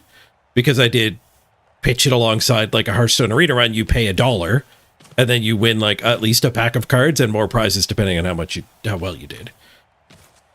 So this system being common in card games, it normally is associated with a wager as well. Doesn't need to be, but it normally is. So they didn't mention the idea itself at all. They were just like, being a France company, and they were afraid of the gambling part of it. All right, should we beat up Zug? Should we just prioritize the foul? What should we do here? Maybe I blitz this guy and get back in, and then we can get this hit, and then we can have our stomp.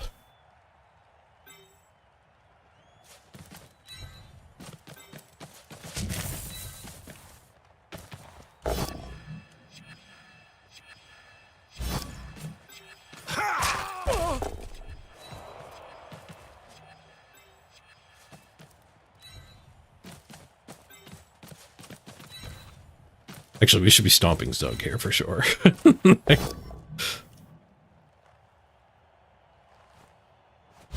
Stomp that Zug.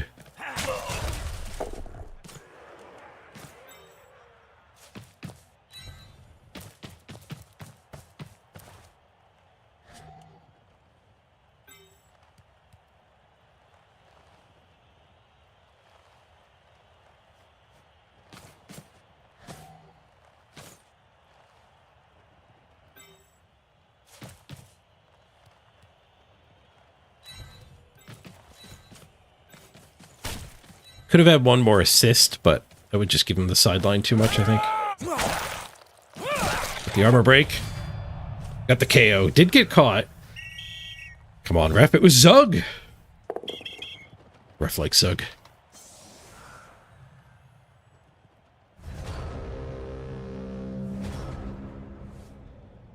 Yes, you don't get a single winner. You don't have a ladder with a person on top of the ladder with that system. But I wouldn't put it instead of ladder. I'd put it parallel.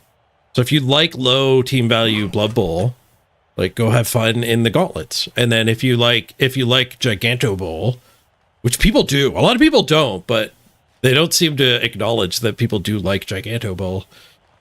And then you can take the team value cap off of the ladder, get rid of randoms, like actually make it a good place to play 100 games with a team.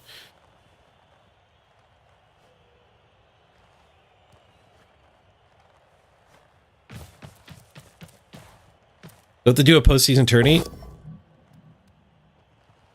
you can get a winner for each season? Yeah, like you could still probably qualify through the gauntlets. Like you just have a leaderboard of people who've gotten the 12-win runs, right? And then, like the people who've gotten the most 12-win runs with each race get to play in a single elim. But what would your team be? So now you have to do like a NAF-style building system. You could make it work.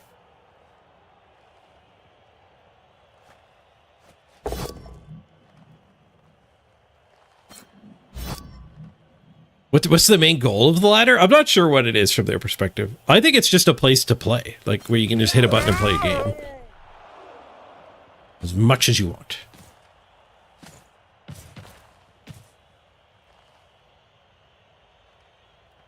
My coach got thrown out too. Well, we're not fouling anymore. That still sucks. And I didn't notice. Yep. I think that they actually patched in that does give you a -1 on the Brilliant Coaching Kickoff event.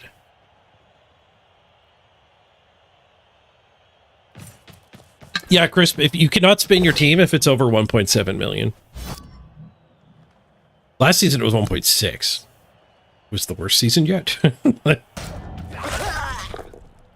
that was Frenzy. That was a bad stamp for him.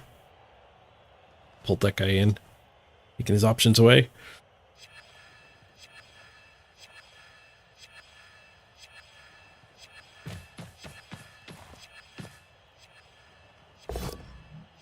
Yeah, the championship got switched to Resurrection too. Yep. Once you get through the ladder into the playoffs, they swap to Resurrection mode. So make sure you clear your miss next games.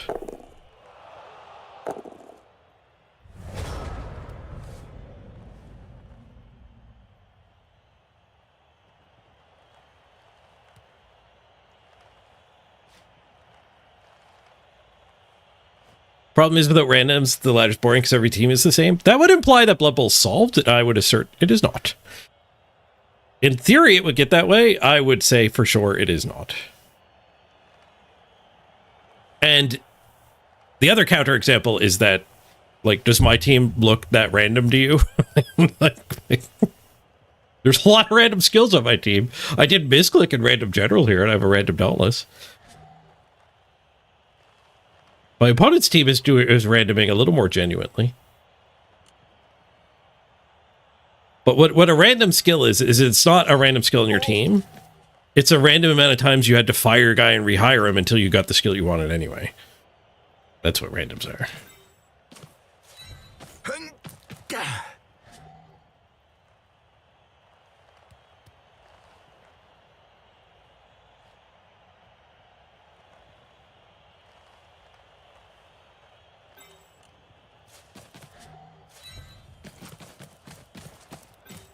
Get that punch.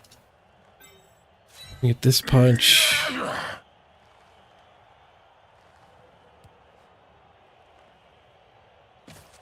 I could just come blitz this guy with this punch here, go blitz that.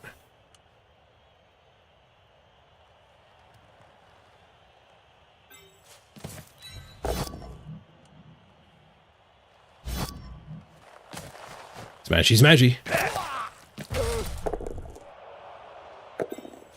Yeah, let's do that. Because I didn't really want to commit another thing up onto that guy anyway.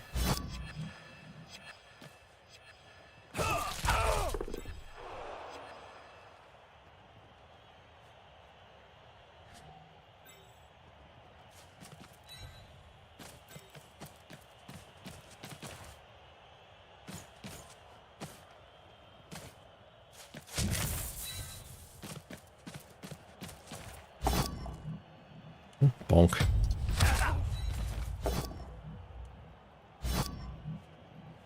Retry gets him.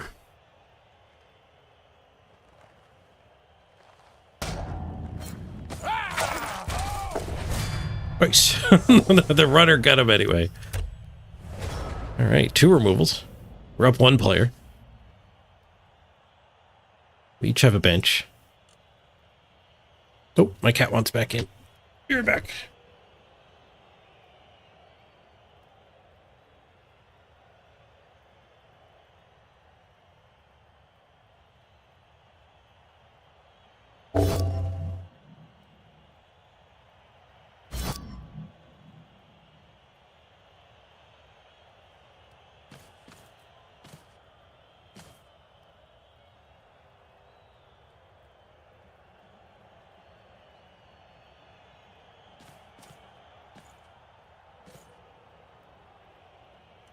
Not the frenzy guy. We'll stand firm.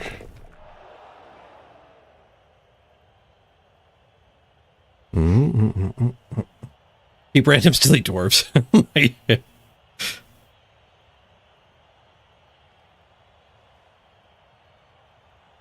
Imagine a world where dwarves just were not one of the initial launch teams. Like, they didn't need to be.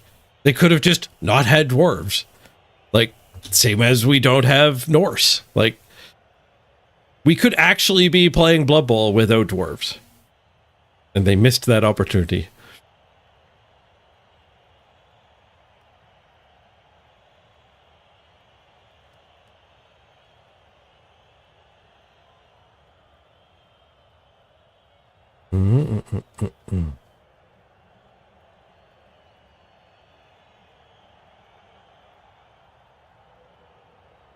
You could definitely do redrafts with the Gauntlet Run for sure. The redrafts could go, like, when your team gets ejected by losing 3 times or finishing the 12 wins, then you could redraft that team and go again.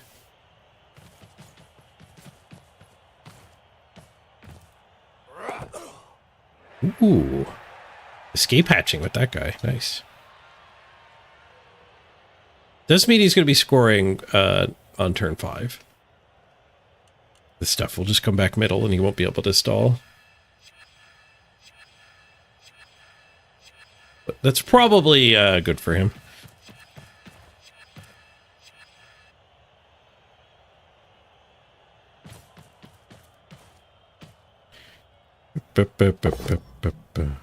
Every game needs a main villain. No, dwarves are honestly the land destruction of Blood Bowl. Blood Bowl will be better off without dwarves.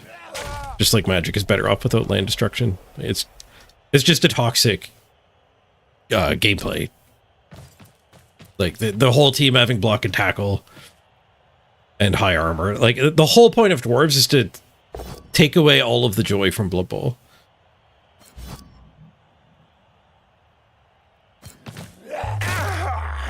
Nope. That guy's got low armor. Like, some people don't bother taking him. This next game. Not a 1 die. No, it was a 2 die. You just blitz this jerk and move back in.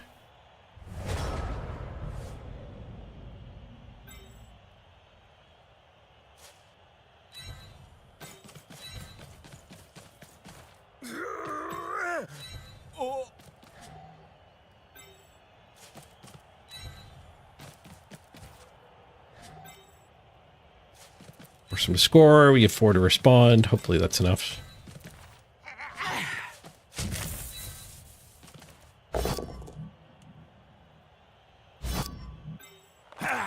Ash. Stun. Stun should force him to score for sure.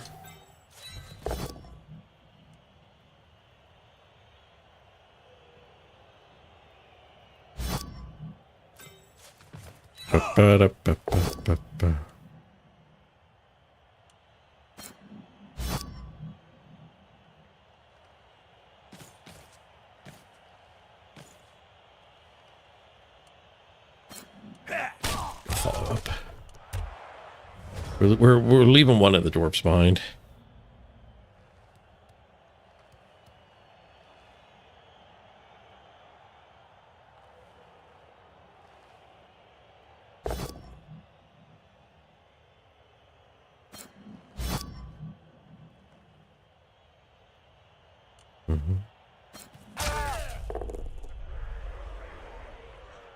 You think if there were dwarves, people would complain about Skaven? But that's the thing, though, Chris. Like, even when you lose to Skaven, you got to blow a bunch of them up. You had fun. You progressed your team. You played Blood Bowl. Like, a loss to Skaven is so much more fun than a loss to dwarves.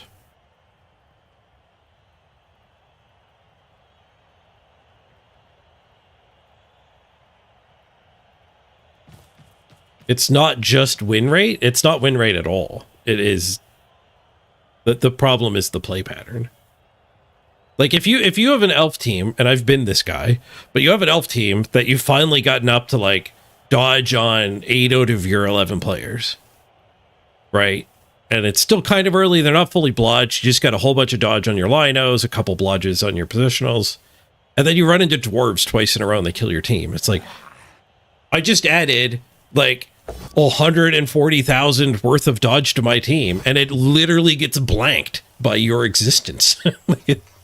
Like, tackle is the problem. And then dwarves also are unfun from a lot of other angles too, just like the high armor and the thick skull means you don't get removals. Punching things and removing them is a fun part of Blood Bowl. Which is why losing to Skaven is more fun. You got to punch and remove a lot of the Skaven. But when you play against Skaven and they don't die at all, and they did base you, that's a rough game. Like, but it's a rare game.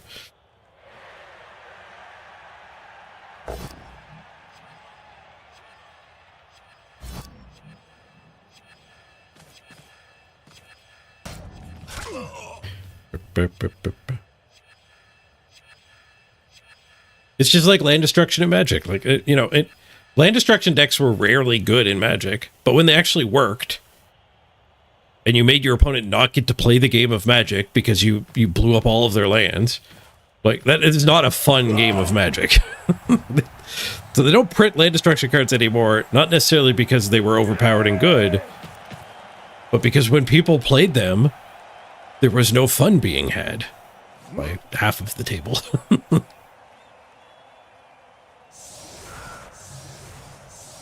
I mean, turn 1, Chrome Mox, Slith Firewalker, turn 2, Stone Rain. I have done a lot of times. I played a lot of Magic back in the Mirrodin era. It is fun from the the side of the person who's setting up the prison. It's not fun from the side of the person who's just stuck in prison not playing Magic.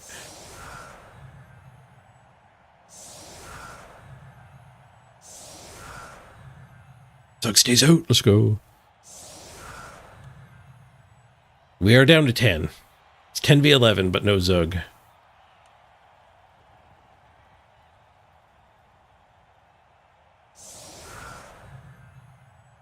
Not as bad as balance shenanigans. Or stasis locks. Winter Orb. There were a lot of fun cards in Magic back in the day. Fun.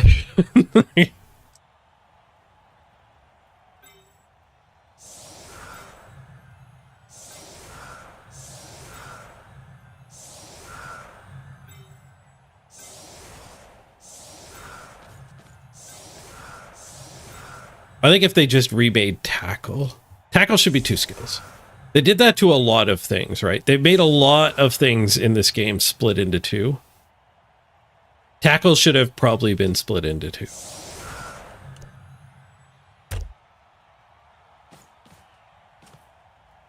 just like one of the skills is on your turn and one of the skills is on your opponent's turn. Oh, they got a blitz. They're going to score again. At least you got to stand firm next to the ball.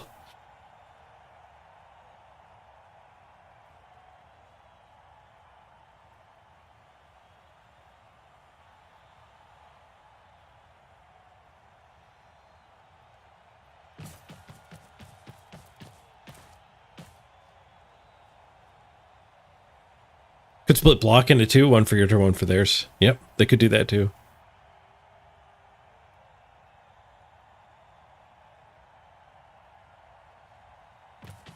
And they are one of the only 2 teams that actually get strength access on everybody. Chaos is the other one. Every Chaos player has strength access. Actually, Dwarves, Mr. Throw doesn't have strength access, right? The runner? Mr. Run, not Mr. Throw.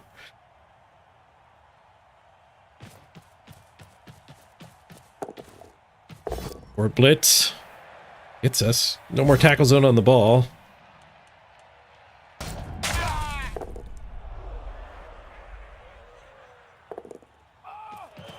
Free ball, though. A free ball, but the ball does chill there.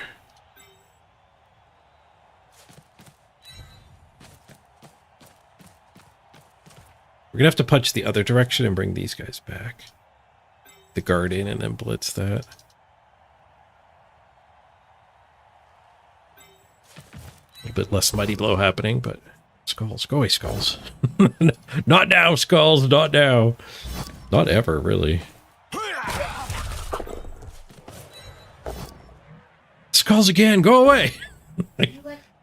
Yeah, let the cat back in. She's starting to tear that screen up. It was very hot. She needed it in. She needed it more than we needed a screen on the door.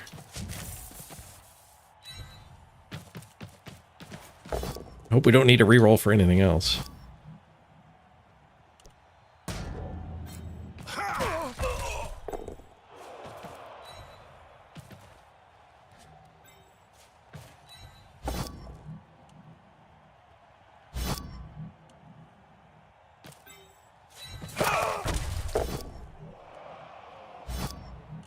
Should have done that the other way, so we stayed near the ball.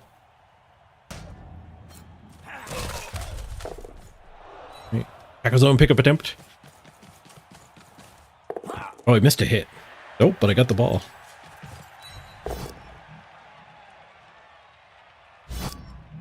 Nice order. Should have done that. Possibly just before the pickup. Should have done it earlier.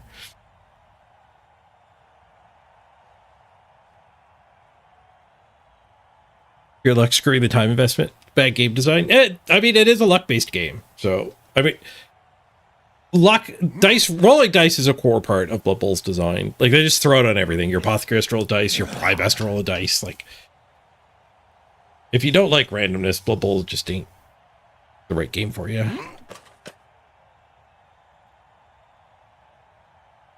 But the randomness in Blood Bowl does mean that when you're new, you do get to beat people. Like, you do get wins even when you're new.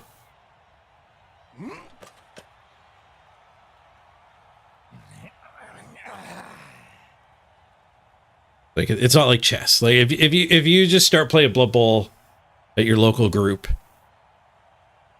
and, you know, there's not that many other new people, so, like, you're on a slog, and maybe you're going to win 1 out of 5 games. But at least you're winning 1 out of 5. If you start playing chess against a bunch of people who've been playing chess for years, you're in pretty big trouble. You're not going to win ever. I think most chess groups end up being big enough where you will find people of your skill.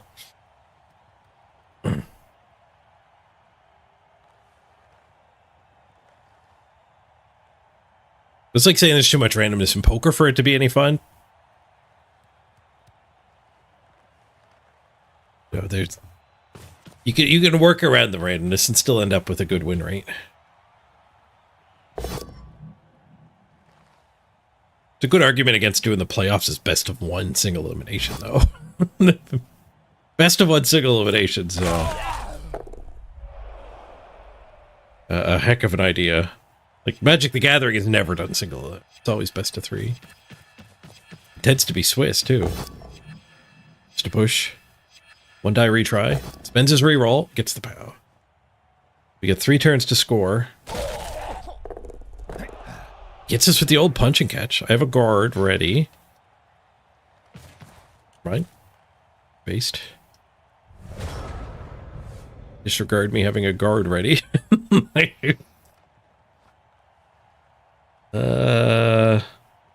We get 1 dime from this gap.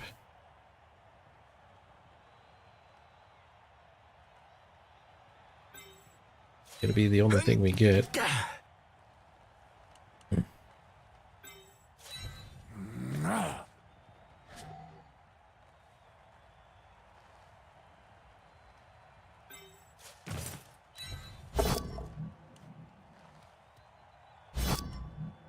Probably be focusing on him not scoring.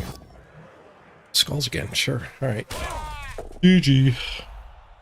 My win rate against humans is actually kind of low.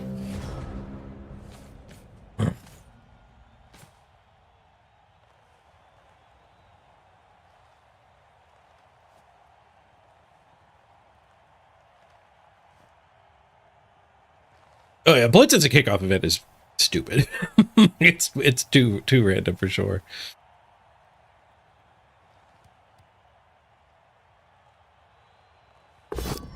Yeah, there's some games of Blood Bowl you're just not going to win. That's the nature of the randomness. The triple double skulls. Such a short order is not going to go well. But in general, like, if we kept playing games against this guy, he's giving us 7 hits a turn, like, his team blows up. So, like, this playstyle, it's beating us now because I'm rolling poorly. But, you know, does this player ever actually get a massive team by basing Mighty Blow this much? Probably by avoiding Mighty Blow. Not everybody has that much Mighty Blow.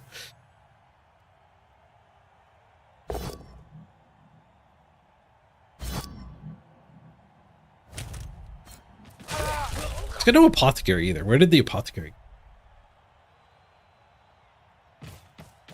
I missed it getting used.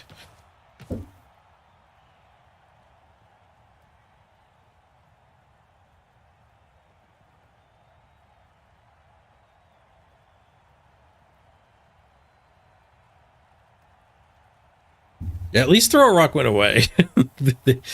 And Blitz isn't as good as it used to be. It's still pretty damn good.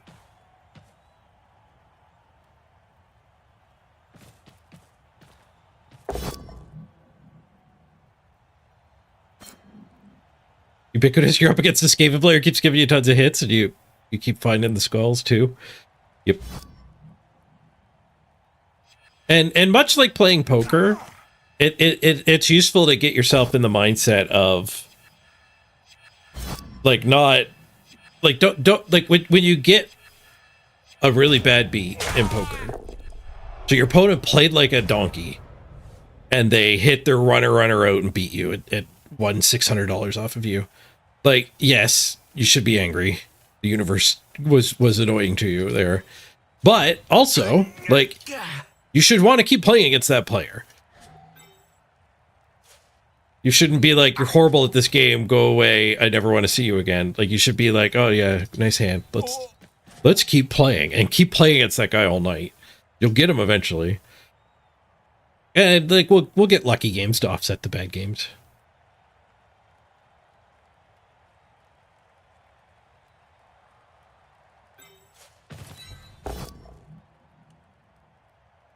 I don't think I even played that tight. Part of the problem. Because when you do get dice, you can be like, oh, well, at least we outplayed our opponent. I don't know if that's true here. Like I wasn't prepared for that last set of skulls.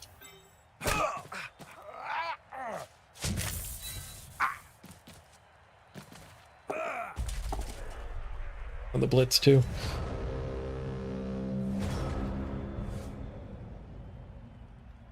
All about the law of large numbers, yeah.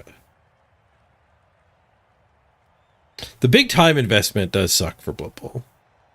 Yeah, if you only have time for 1 or 2 games a day, and then you're getting unlucky, that does suck. Where poker is the opposite. Like, poker is actually a popular game. Like, because you get to run so many hands, and like, you play a tournament and it's thousands of hands of poker. Play a tournament of Blood Bowl and it's single-digit numbers of trials, events.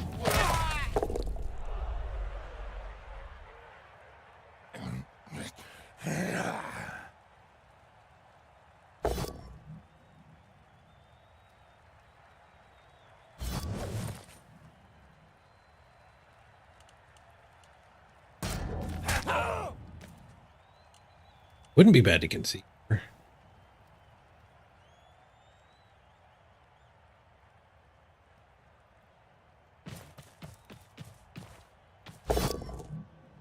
But I guess pushing it back against the concession is the fact that we're not likely to have anybody die. I still have my apothecary too.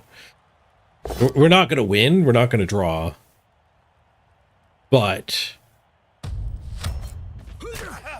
we are going to get to punch a lot of humans still.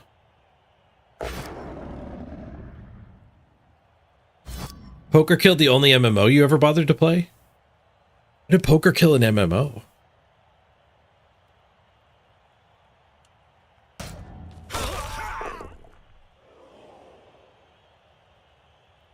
Puzzle Pirates! Puzzle Pirates is great. Did the poker parlor game take over the whole thing? I used to play a lot of Hearts. I didn't even realize there was poker in it. I guess that's why it killed it. They eventually added poker and it just took over.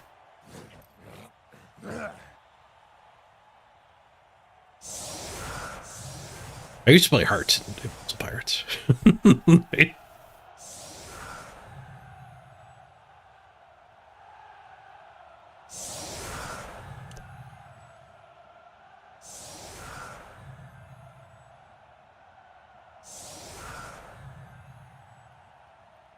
Hey, Army. I hope you had a great weekend, too. I did. Played a bunch of Magic. Played a bunch of Tarkov on Saturday. A bunch of Magic on Sunday.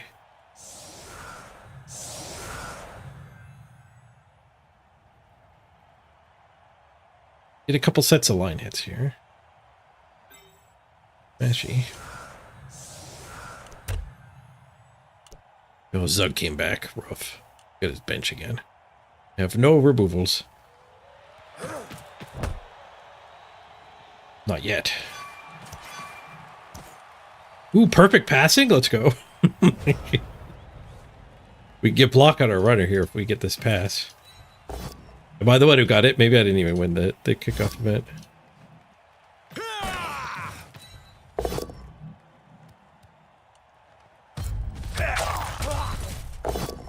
The 3 died this.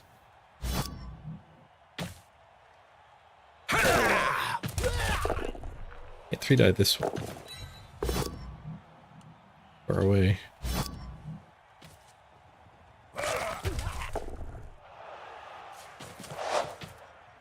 5+ pass. It's still very sunny.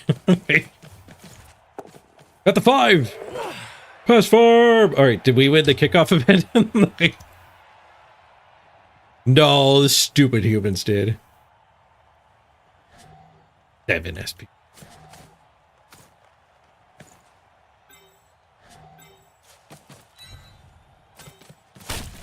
All right, let's invite Variance to the party. This is horrible. He has a bench.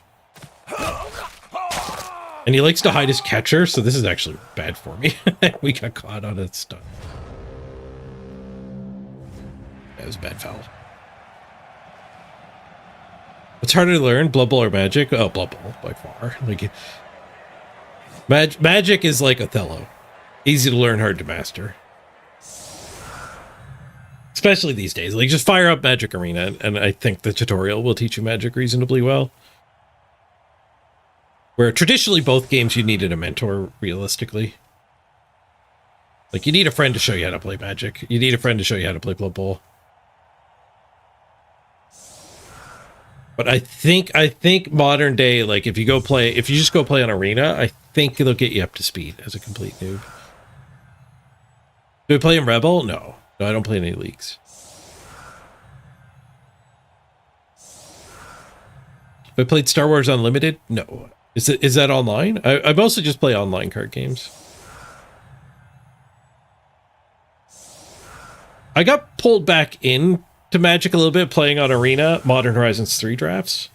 And then I switched over to Magic Online, and now I'm actually starting to spin up going Infinite again. Magic Online is way better than Arena. Like, infinitely better. Like, I think the difference, like, you compare Magic Online and Arena, and you kind of see what's wrong with, like, modern monetization. Magic Online, you can actually trade. You own your cards. You can profit. You can sell stuff. You can gamble. It is great. Magic Arena, you're going to get daily quests and feel compelled to do it as a part-time job. Like,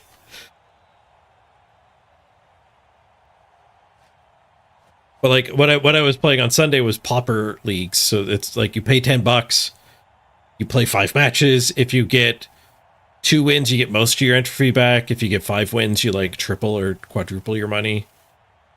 4 wins like doubles your money. And Pauper is a format where you can only use commons, but commons from any point in Magic's history. So you actually get kind of powerful decks for pretty cheap. Like 20 to $40 and you can get a deck in Pauper. So $20-$40 you get a deck, $10 per tournament. Where you go gambling, win enough, and you're going Infinite. Does it have its own launcher? It does, yeah. It predates Steam. I think Magic Online is older than Steam. Solid defense. It's a lot better than a Blitz.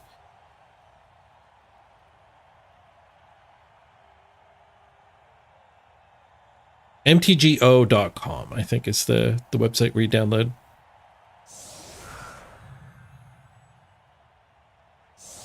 Good to see you, Side-Eye. Hope all is well in the Blood Bowl development world.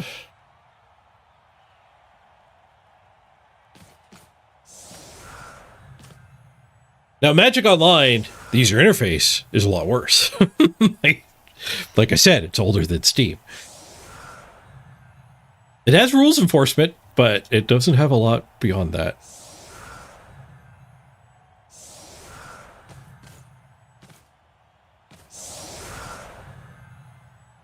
And it's not easy to get into in the sense of knowing what the hell you're supposed to do. His perfect defense is just going to give me more hits, I think.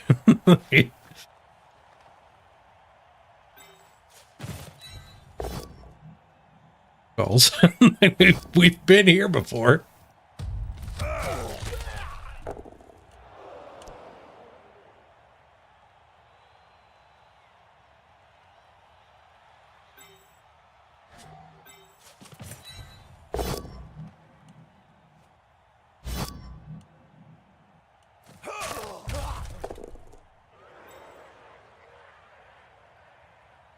Blitz this and follow through.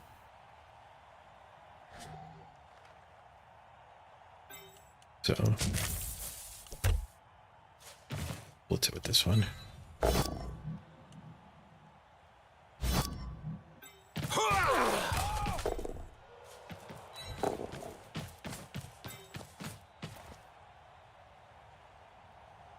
This guy back.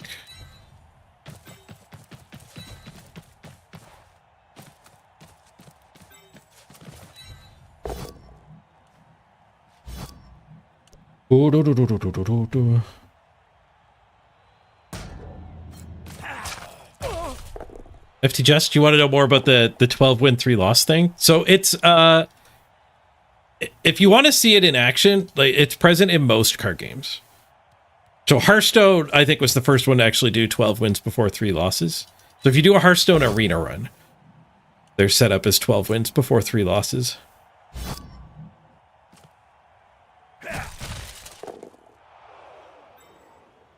But it's also present in like I just said at Magic Online on Sunday, I was doing some Pauper Leagues. Those are set up for 5 games deep. So that's kind of an older version. In the sense that in Magic Online, you play 5 games and you get paid out based on your record. And the innovation that Hearthstone did was by making it 12 wins before 3 losses instead of a fixed number of games, you make it so that you're never still playing, but pushed away from the grand prize, which is important because, like, in the old Magic Online style, like I said, that's 25 years old now. But that way, like, if you lost the first of your 5 games, now you cannot hit the big prize anymore, but you have to keep playing just to break even. So you're stuck playing games that are less impactful, but you're still locked in. I even know some friends who would drop early, even though they could technically win some money back. But they just didn't want to.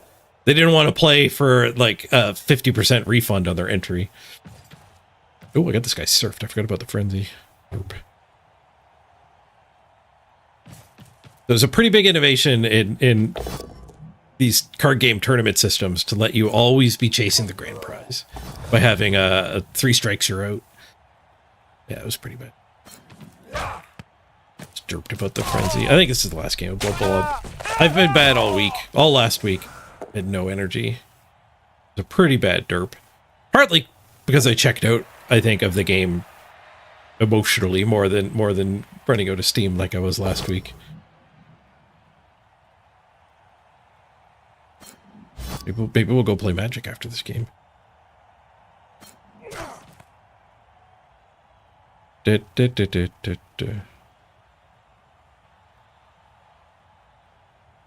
How would it work in the Blood Bowl 3 competitive ladder? I mean, it wouldn't. Like, Hearthstone does not track the best arena player. Winning the run is its own reward. Now, if you did want to qualify people for playoffs, what you would probably do is you could either track only perfect runs, so the people who get as many perfect runs work, or you could assign like qualifier points as part of the prizes. So if you get 12 wins, you get like 10 qualifier points. If you get 11 wins, you still get 8 or whatever, and you set it up that way. And whoever's got the most, you just have a leaderboard for qualifier points. You could do it that way. Feel pretty bad about leaving that serve. We have to bring this guy on. Back corner's fine, hopefully. It's calls again. Nice. Well, if you're gonna get unlucky, fire it all into one game. Like I said, I feel bad about mixing in the let's hit here. Mixing in the like bad play, leaving the surf.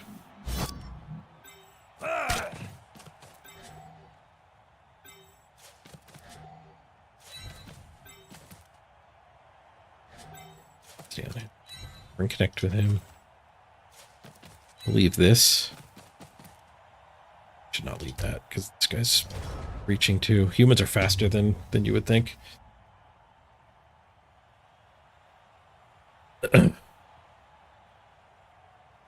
If you wanna hear more about the Gauntlet Run proposal, we talked about it on Purple Chest podcast about a month ago. I don't know how hard it would be to find that podcast, but if you searched for One World, One Blood Bowl is what the podcast is called. So if you search YouTube for that and put my name on it, you'll probably find the episode where I was on it. It was kind of near the end of it. Find it. Where we talked about it. One of the suggestions the other people on the podcast had was to make it actually NAF style and like resurrection instead of progression. Like when you start a Gauntlet Run, you get to build your team with following certain rules instead of developing it throughout the run. I think it could work either way.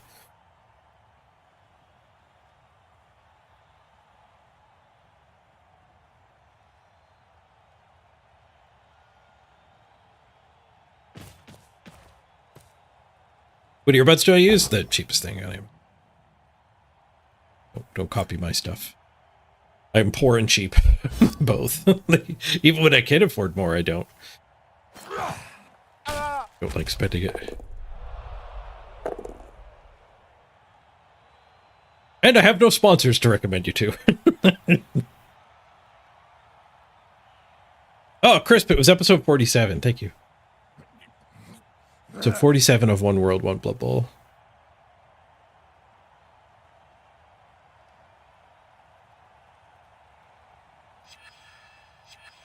No, these ones are broken too. The other side is snapped at the volume button. So I tried to tape them, it didn't work. They don't actually work. If you find a good pair, let me know. Maybe I'll have to invest in a new set. What I really want, though, if I was going to spend money on a headset, would be ooh, a dead guy. Medic!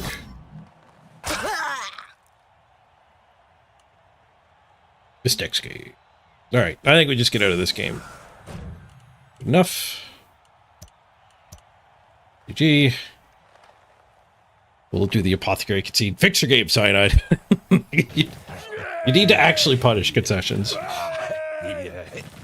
It shouldn't be strategically correct to just concede when your apothecary's gone, but... Yeah, that game was awful. My mind's not in it. Somebody's going to die if we just stay. We've got to defend our good randoms. It sucks that that's correct to do, and it also kind of sucks that you get like a slap on the wrist. You can't do that often. Now I have to remember in the back of my head to count to 10. We have to play 10 clean games, otherwise I'll get an hour timeout. It's bad for streaming. Although I don't think we're playing more Blood Bowl anyway.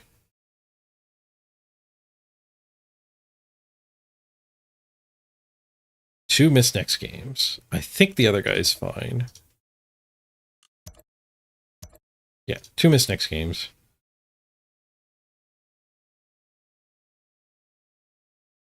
Came up 1 shy of that level up. We'll need 2 temps. Do we want to spend money on 2 temps? The randoming rate has slowed a lot with this team.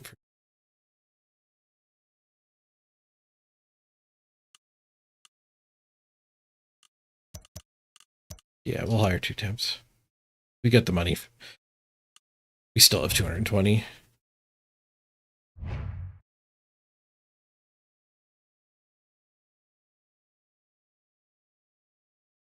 Your temp? Welcome aboard, Natalius. Hey, Sisk. Yeah, I like that a lot, Sisk. The AI takes over and your players die. Like, because you shouldn't be able to preserve your team through conceding. Like, well, as long as it's the rules, I'm going to do it, just like everybody else does, but there should be more attrition on the ladder. That would actually kind of help the random problem. In my opinion, it hurts it. It helps the random problem in the sense the teams don't get as monstrous. It hurts the random problem, though, in the sense that it makes your game shittier, because I invest a ton of time to make a good random team and then it dies. Like, that was my boop doop boop doop. That wasn't your Windows. That was my Windows. Just Windows Defender. But yeah, it makes it worse because now, like, I'm still compelled to try to make the best team possible by doing a bunch of randoms and getting them well done. But the game is going to rip them away from me by having them die. That is not fun gameplay. That is the opposite of fun gameplay. That is frustrating and absurd and will make you uninstall the game gameplay. So, you know, in a way it would help. In a way it would hurt. In general, though, it's the randoms that are hurting things. Because it exists. That negative feeling exists whether there's concessions or not. It's just more, it hurts more because of the concessions.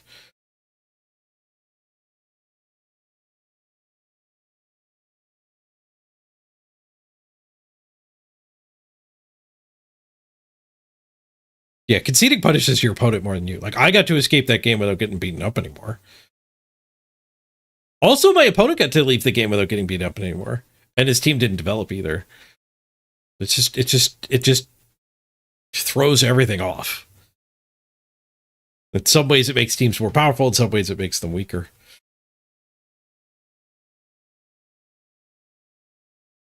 All right, let's get an Natalia's temp. Did anyone else say I am temp?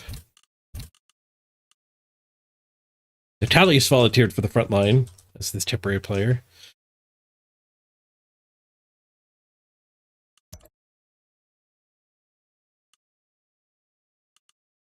Scroll up. Did anyone else I am temp? Lino in YouTube. Check YouTube. Nobody said I am temp at YouTube either.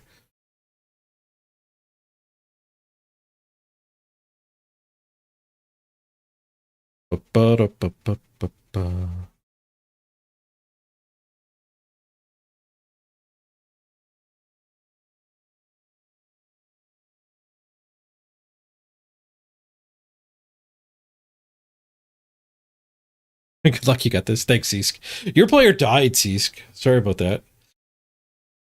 Linus. Is in the game. Welcome aboard, Linus. You are the next I am temp. See you later, Byron.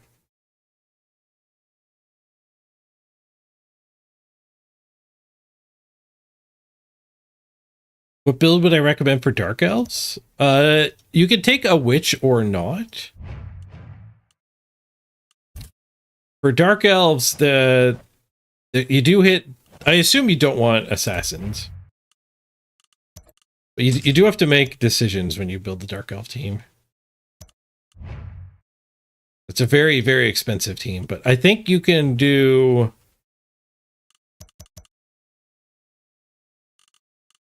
Is it 3 Blitzers, a Witch, and 2 reroll? Yeah. 3 Blitzers, a Witch, and 2 reroll, I think is probably the most common start, and that spends your million. But then you can put the Witch back and get both Runner and the other Blitzer. So if you want to actually have somebody you can 3+ pass, like I kind of like the Runner. Most people do the Witch build, but you can get your 4th Blitzer and a Runner by ditching the Witch. Just get the Witch later. So that's kind of your main decision point. And then if you want Assassins, they're you can get both Assassins if you just throw back a Blitzer. You want to stab stuff. I advise against stabbing stuff unless that's what you really want to be doing.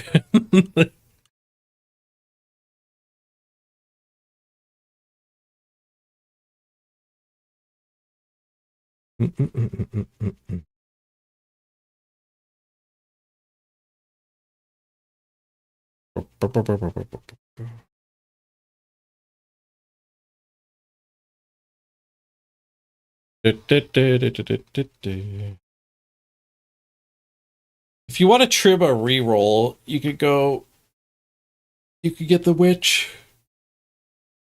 I wouldn't necessarily recommend that, but that might be fine.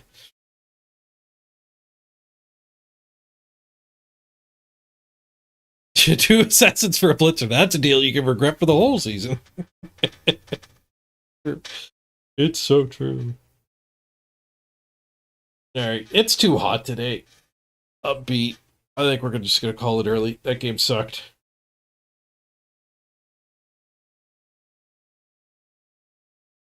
Yeah. I'm gonna call it hard early. Hopefully, I actually get my health back. But man, it's been 6 months now. Starting to think it's long COVID. Ugh. I'll find somewhere to raid y'all off to. Thank you for joining me, everybody. Let's roll the credits. Who else is streaming? You bet, Linus. See you, Architect. Go over to Keith.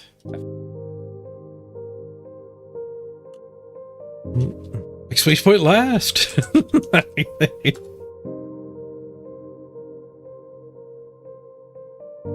Thanks, Ceask.